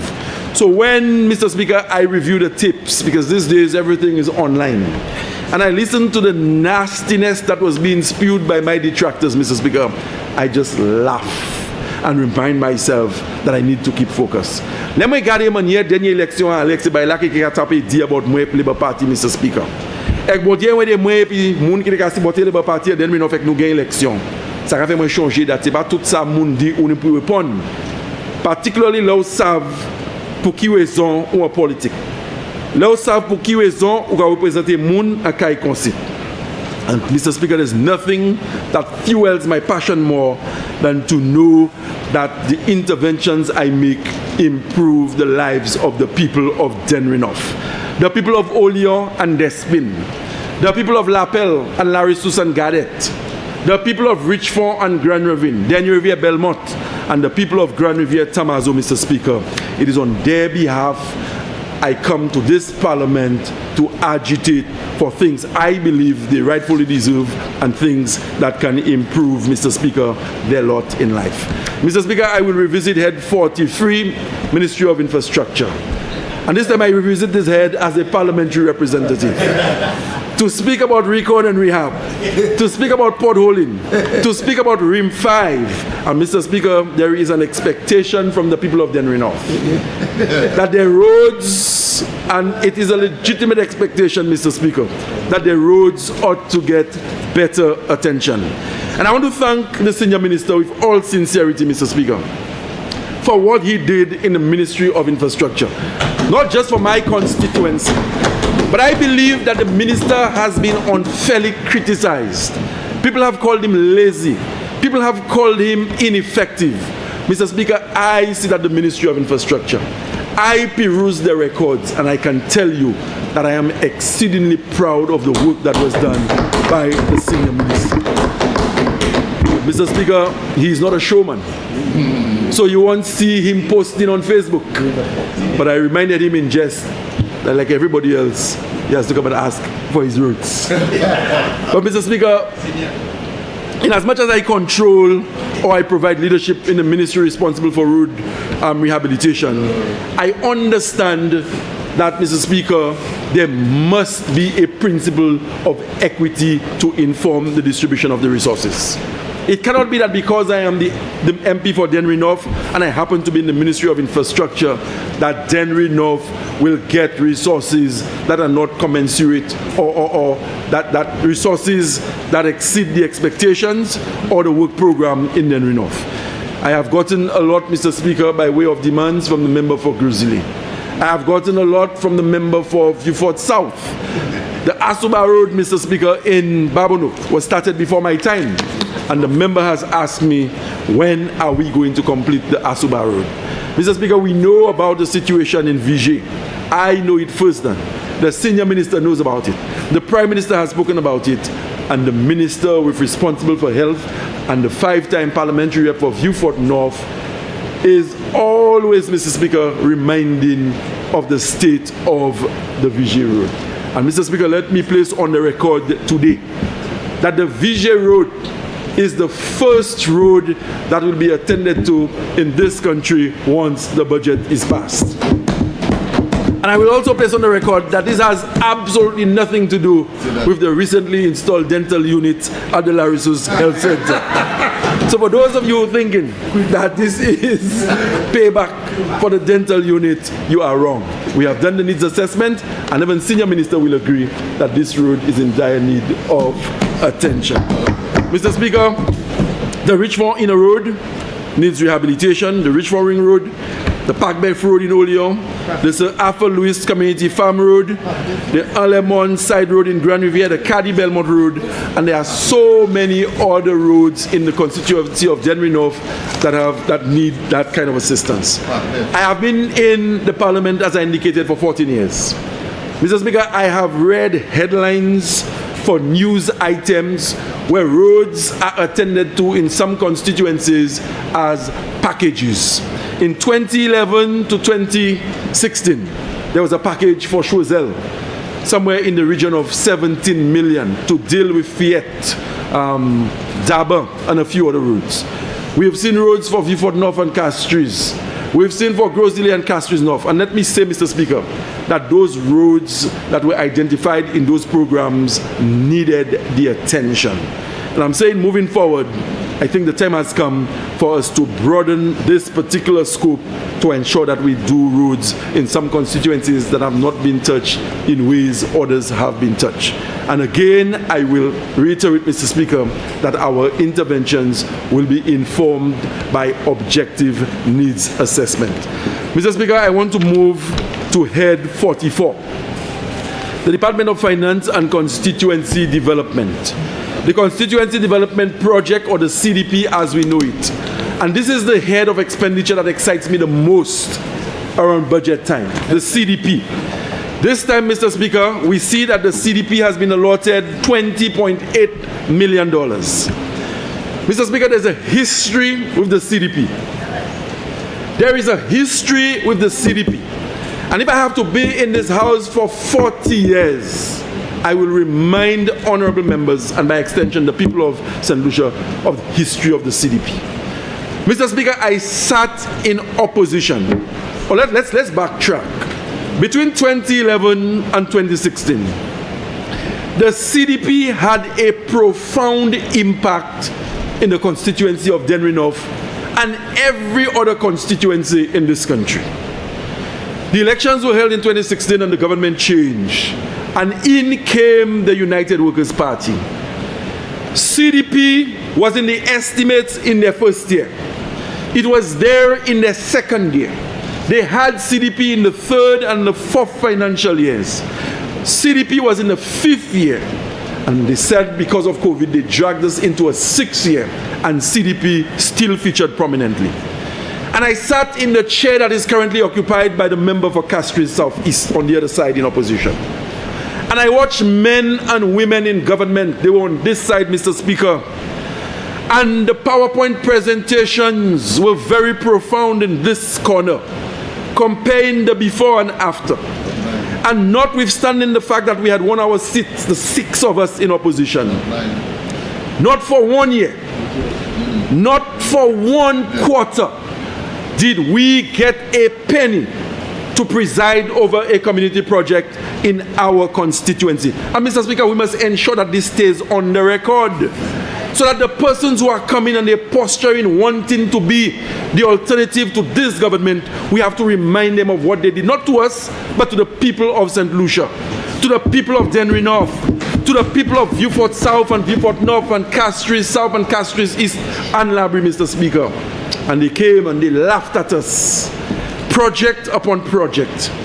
I remember saying to the member for Vieux-Fort North, I can stay in Dennery North and smell the concrete in Dennery South because they were pouring night and day. And I could not make an intervention. Not a footpath the length of your table, Mr. Speaker. And this has become legendary now. Not a bag of cement. I would leave the Mabuya Valley to come to Castries to Parliament. Past several hardwares along the way, and I could not procure a bag of cement, not 1 sheet of plywood from constituency development allocation. And Mr. Speaker, but we are a party of class. Notwithstanding the fact that we got nothing for our constituencies, we were in the parliament at every sitting, honoring our duties to our constituents and being a responsible opposition. There were times, Mr. Speaker, when we were leaving this parliament in the wee hours, legislation was being passed when the people of St. Lucia were asleep, Mr. Speaker. We were there ensuring there is a quorum. We were there ensuring that the aura of the parliament was not diminished. and not a penny, not a cent, not a project. So when I see CDP, Mr. Speaker, and I get excited about CDP, it's because there's a history. Because I've been traumatized by a lack of CDP resources when the people of Denrinoff, Mr. Speaker, it was their constitutional right to decide who would represent them in Parliament. And because they voted for me in the majority, you can decide as a vindictive and a wicked Prime Minister at the time that you're going to starve me of resources. And they did it out of spite. And in spite of, and in addition to doing it out of spite, Mr. Speaker, they believed that I would have had nothing to show by way of a record when the election came again, and that the people would have turned against me. But that was never going to happen, Mr. Speaker. It was shone again, and shone again. So when I see $20.8 million, I'm very optimistic that some of my smaller roads and footpaths in Denrinoff will be attended to. I am very optimistic that the benching that we started on the Grand Ravine playing field where the contracts were signed this morning, CDP, Mr. Speaker, will continue. I am optimistic because I can continue to buy a 40-foot container to convert it into a changing room or changing facility near the smaller playing fields in my constituency. I am optimistic because I know, Mr. Speaker, from that allocation, I can take care of some of the smaller drainage programs that the resources of the Ministry of Infrastructure may not allow me to. So, Mr. Speaker, CDP is something that is close to my heart. And I look forward to the day when the Prime Minister will tell us very early in the coming weeks how much has been allocated or allotted to each of the constituency. The Prime Minister has done something very commendable with the CDP. He has advised that when you get your CDP allocation, not only should you embark on infrastructure projects, but try to have a social component to your programming. And that is why when the elderly person comes to me without insurance, wants to, Mr. Speaker, pay for a scan with the necessary documentation to ensure accountability, I can go to the SSDF and ask the SSDF to make the payment on his or her behalf, of course supported by documents. When a child, Mr. Speaker, who has enrolled at secondary school for 5 years and cannot come up with $200 or $300 for graduation, and they have to sit out the graduation, it is the CDP allocation I can go to and ask the SSDF again with the necessary documentation to ensure accountability that they can pay for that child, and that child can take his or her rightful place at graduation, brimming with pride and confidence after 5 years of hard work at the school system. When people are having difficulty, Mr. Speaker, putting their loved ones to rest after they have passed, it is the CDP sometimes we turn to. And I know many have chided it and have criticized and say we are creating a dependency culture. That is not the case, Mr. Speaker.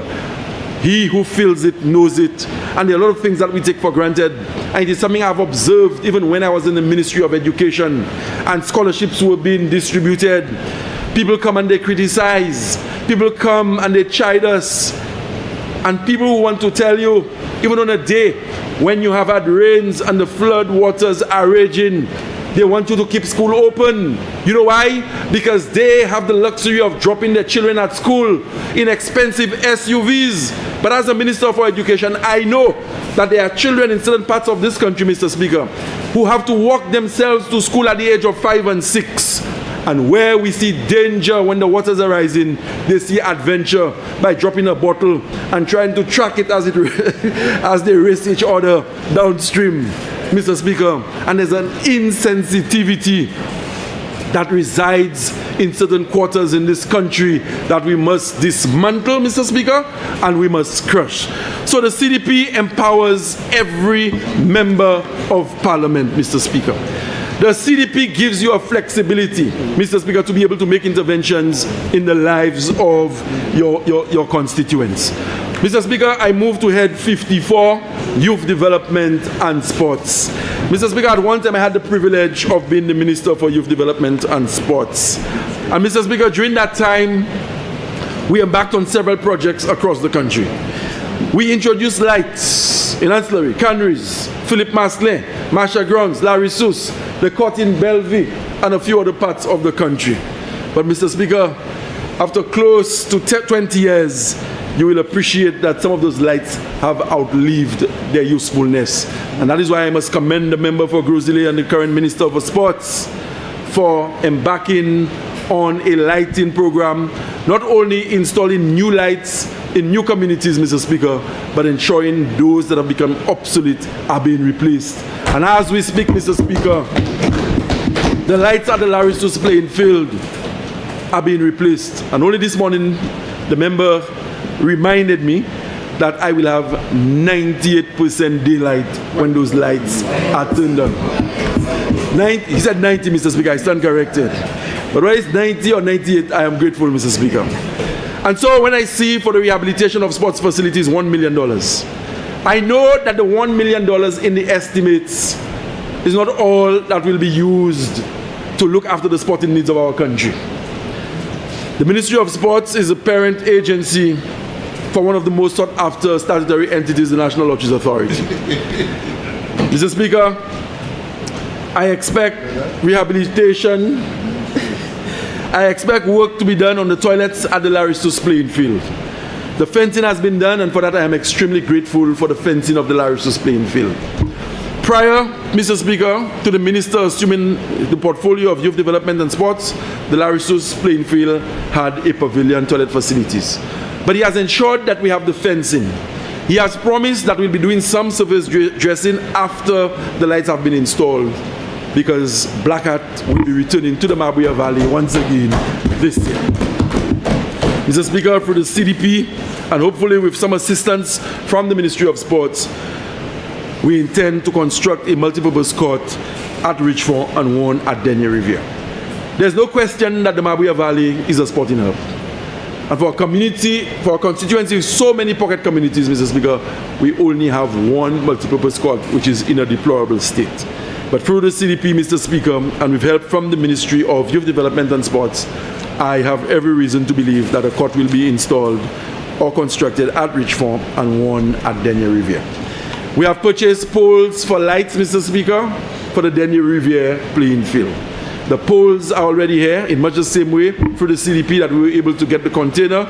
I'm hoping that some of the lamps that are being replaced or that are being removed or decommissioned at some of the playing fields can be used at the smaller playing fields to facilitate physical activity on evenings. Mr. Speaker, one of the things that was being said Member, you have 15 minutes left. during the campaign was that Sean Trey spots.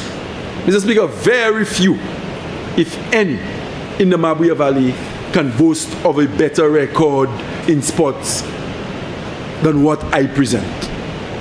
As a community player, a national player, a regional player, and an administrator. Right. So when people come, and the persons who are saying it, Mr. Speaker, that Mwetwe Sports, I am one who respects sporting organizations. I will create the enabling environment. I will provide the support to the sporting organizations. But I refuse, Mr. Speaker, to impose myself on the Sports Council or the Football League and dictate their program. I will apply pressure where pressure has to be applied, but I know my role. I know my place as a former sportsman, as a former sports minister.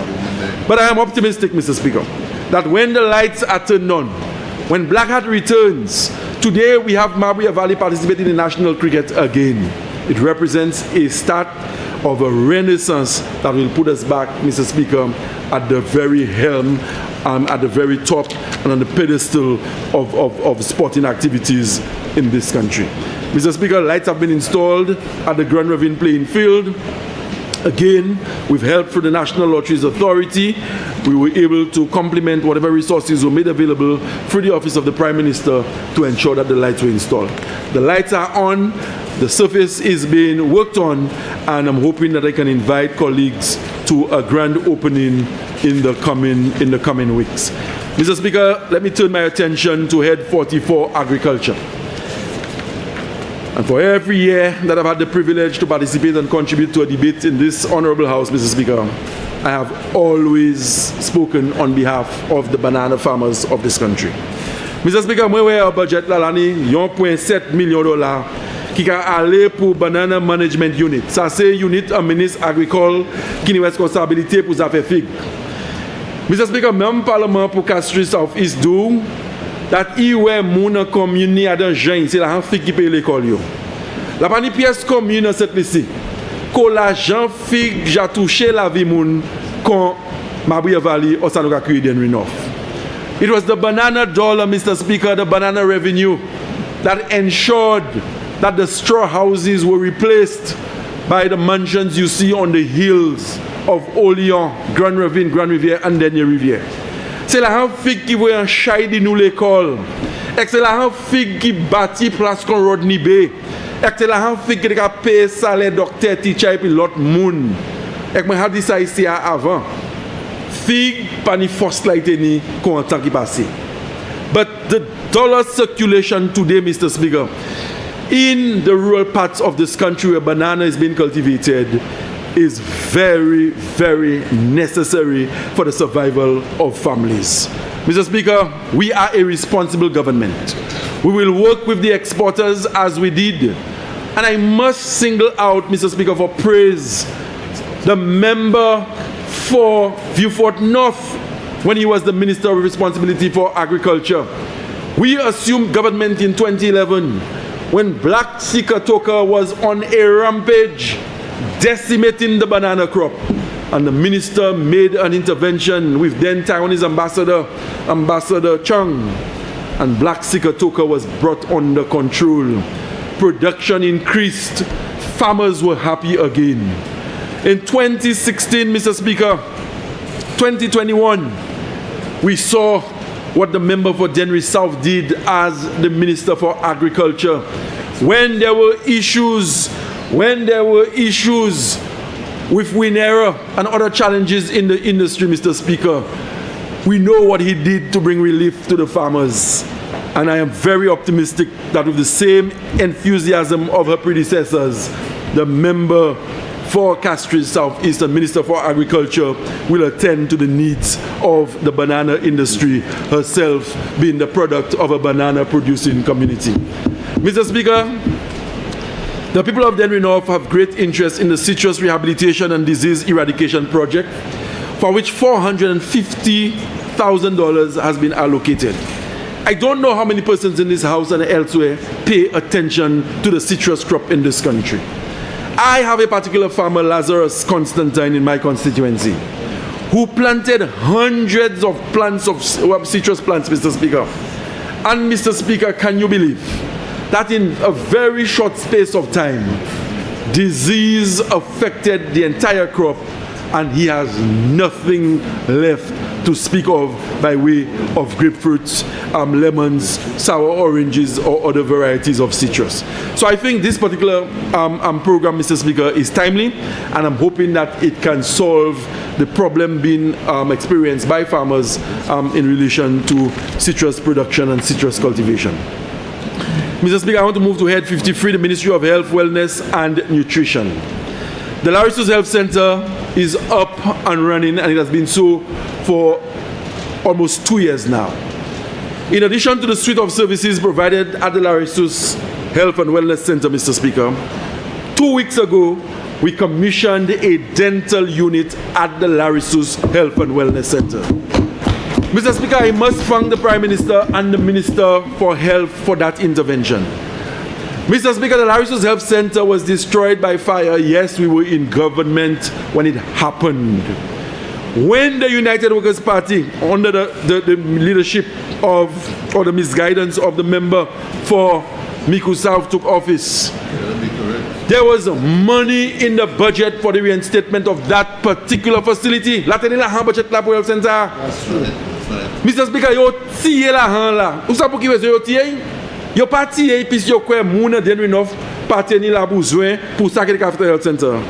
Me yo tiye pou pini mwen pis mwen sete yon man parlement an le side libre. Let us fast track to last week, Mr. Speaker. A range of primary healthcare services. And only 2 weeks ago, in the presence of the Minister for Health, the Chief Medical Officer, the Senior Dental Surgeon, and other technical people from the Ministry of Health, we were able, Mr. Speaker, to commission a dental unit at the Larissus Health Center. So, Jean, qui a ouais docteur Larissus, ça allait dans Health Center, ça là, et que ça va chier dedans. Yo ça occupé dedans yo. Yo ça nettoyer dedans yo. And they are getting top-notch, first-class dental services at the Larissus Health Center. And this is the first time this has ever happened in the Denry North constituency. Mr. Speaker, I've been reliably informed by the Minister for Health that 24-hour services will be reinstated at the Denry Hospital. This is something I've agitated for years. And to his credit, notwithstanding we were on opposite sides of the parliament at the time, the former MP for Denry South, Edmund Estefan, also agitated and called for 24-hour services at the Denry Hospital. Mr. Speaker, I've given the story in this house, where when the neighbor comes knocking and they want a ride to the hospital because there's an emergency in the family, when I leave Denry River and I get to the highway, I have to make... Mr. Speaker, the member for Castries North is questioning where I sleep at night. Remember, to be fair, that's a fair question. Mr. Speaker, I will not fall to provocation. I will keep my focus. And when you get to the highway, I have to make a decision. Est-ce que je vais aller gauche pour aller St. Jude ou je vais aller droite pour aller au EU? Et que c'est la décision qui est pour faire. Ou pas ni pour faire ça encore. When 24-hour services are reinstated at the Denry Hospital, Mr. Speaker, it will be a 4-minute drive from Denry Riviere to the Denry Hospital where our people can get care. And this is not something that will benefit only the residents of my constituency, but Denry South, Miku North, and I know people who live Bexon and Labei, and they seek care at the Denry Hospital. So this is a development that I welcome, Minister, through you, Mr. Speaker, and I know for a fact that the people of Denry North are extremely pleased with that development. Mr. Speaker, housing head 48, housing assistance program $1 million. Mr. Speaker, I cannot make any presentation on the housing assistance program without thanking the Minister for Housing and Local Government for the manner in which he has worked with the Office of the Parliamentary Rep for Denry North in providing relief to the people of Denry North.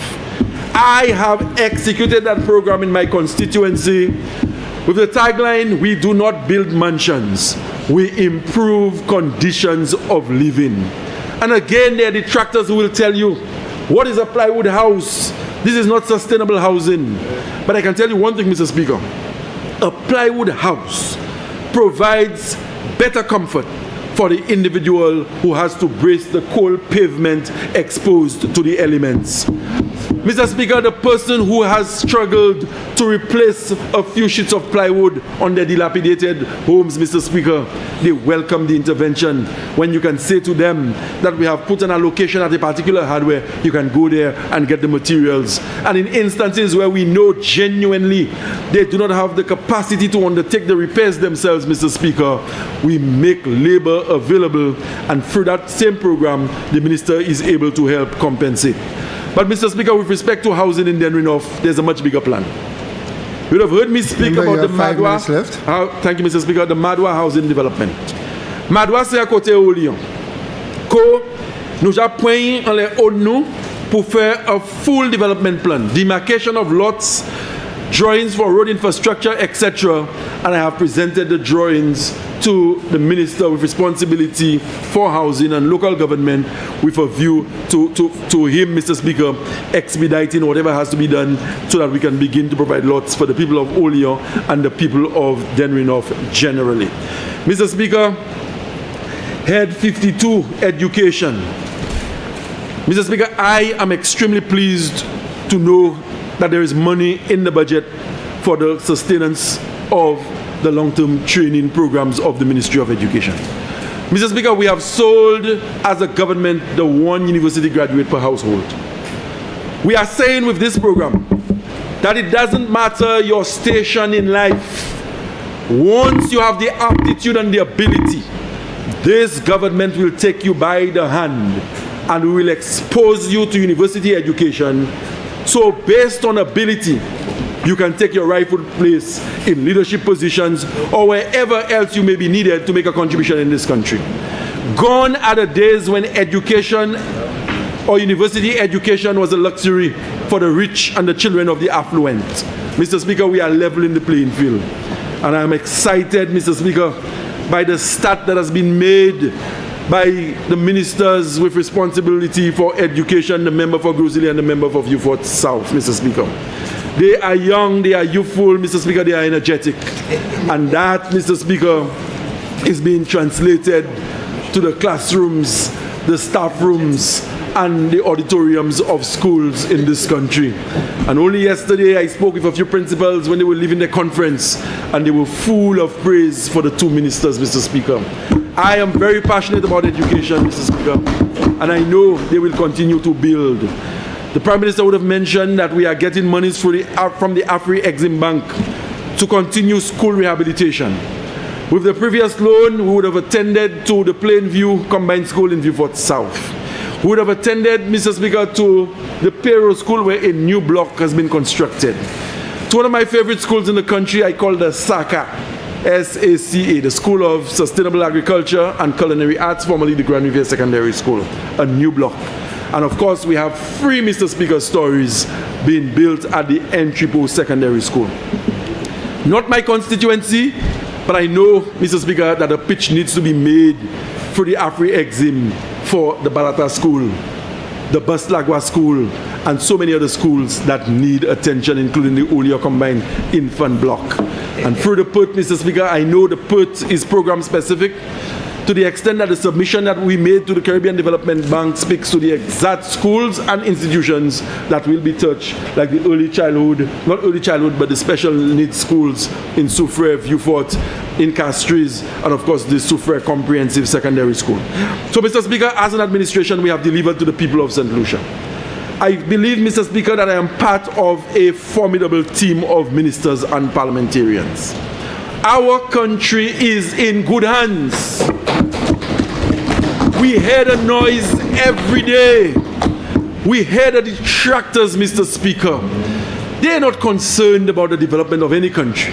They just want to be in government so that they can do the same mischief to the people of St. Lucia and to parliamentarians as they did then.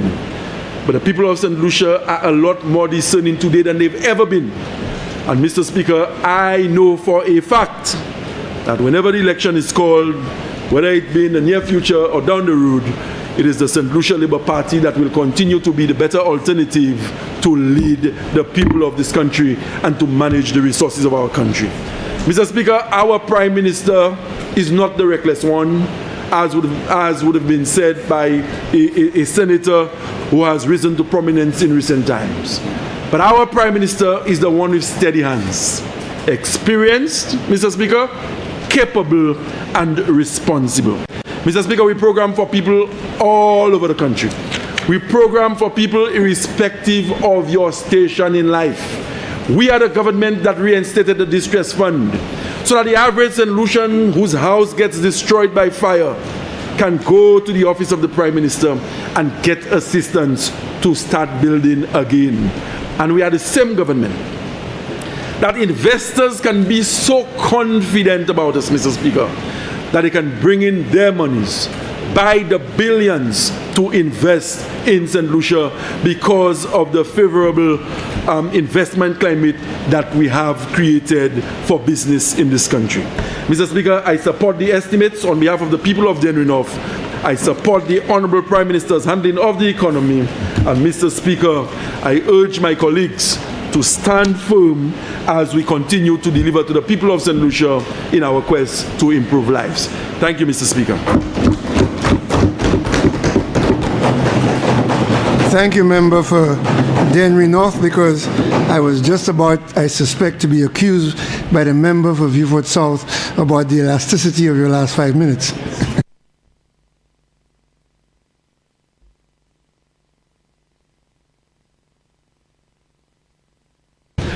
Leader of Government Business. Mr. Speaker, I beg that this House stands suspended until Thursday, March 26 at 9 a.m.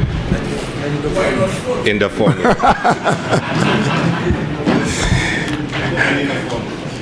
Member for Castries South, you must be careful of the member for Castries Central in leading you into error in being verbose.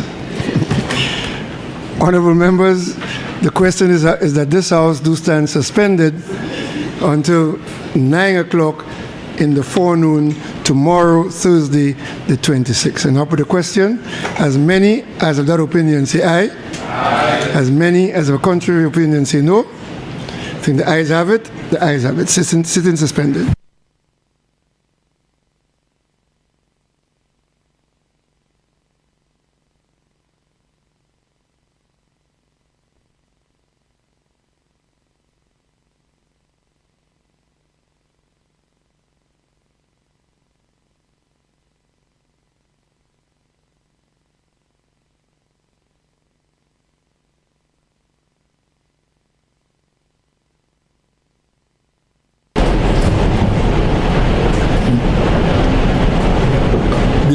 Bienvenue pour session.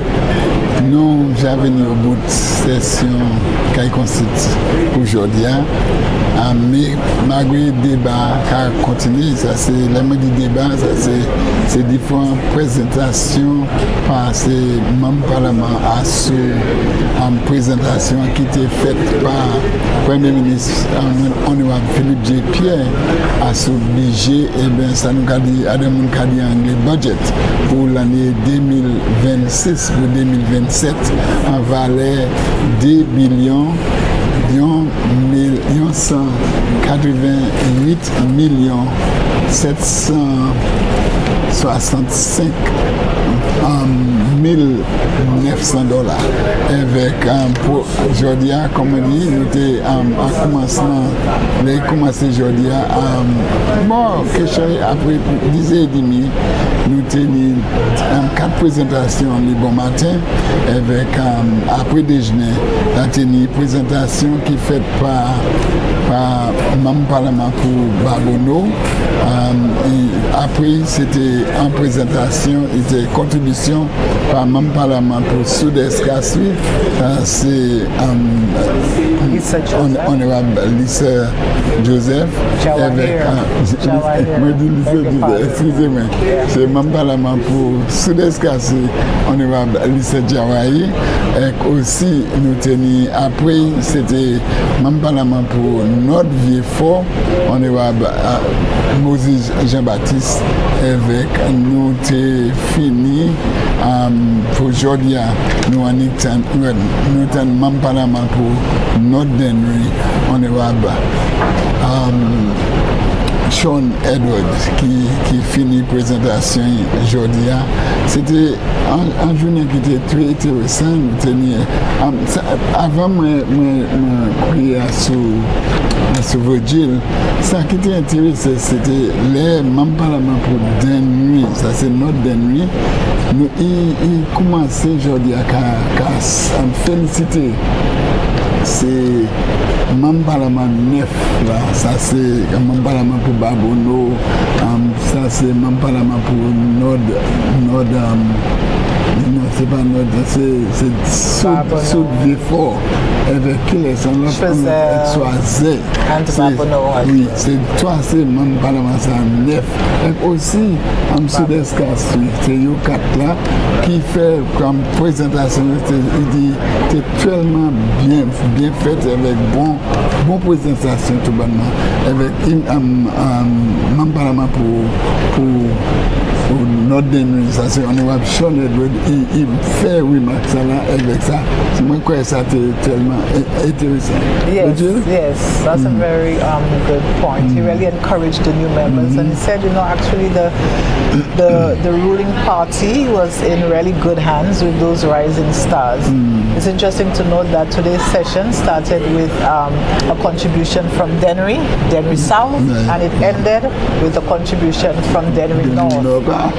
Interesting. Yes, and all the members, of course, were talking about the increases, that there have been increased allocations over the last financial year in almost every sector, Michael.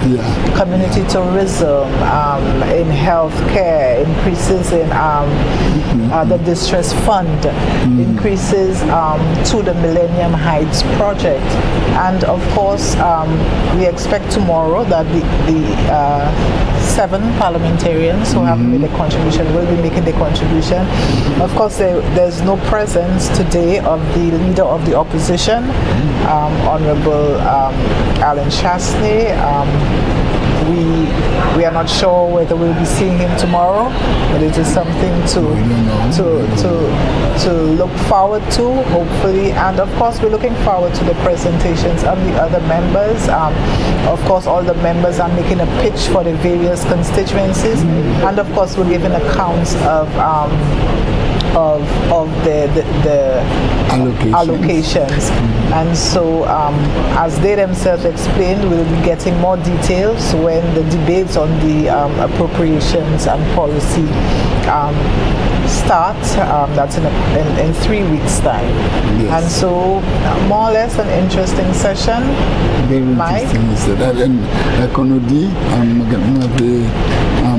observé point on dit qui en présence chef façade opposition il partait ici en caille constitue là aujourd'hui nous pas savons si qu'il présenté quoi demain mais c'est dernier jour pour débat les autres c'est même parlement qui fait présentation avec comme la coutume demain si Dieu veut les gars commencer à 9h matin c'est les si l'on speaker avec ça yo fait recommandation pour yo premier ministre avec ministre qui finance qui fini débat qui fait dernier monde pour parler à ceux et qui considérer ces différents points avec pour mettre en beaucoup de éléments avec il a fini jusqu'à temps l'année en l'autre qu'on dit qui a fait ça c'est côté premier ministre qui a pris explanation à ce c'est pour ça qu'il a dit policy ça c'est raison qui dépense qu'a fait à ce différents projets programmes avec dépenses pour l'argent en budget. Eh bien c'est comme ça nous avons fini aujourd'hui nous bien contents en nouveau deal avec l'instant travail GIS, tous ces gens qui ont présenté travail ici pour faire présentation, venir côté où il y a, nous avons dit merci un pile avec invité pour joindre puis nous demain à 9h pour nous continuer discussion et débat à s'obliger l'année 2026 pour 2027. Merci et une bonne soirée.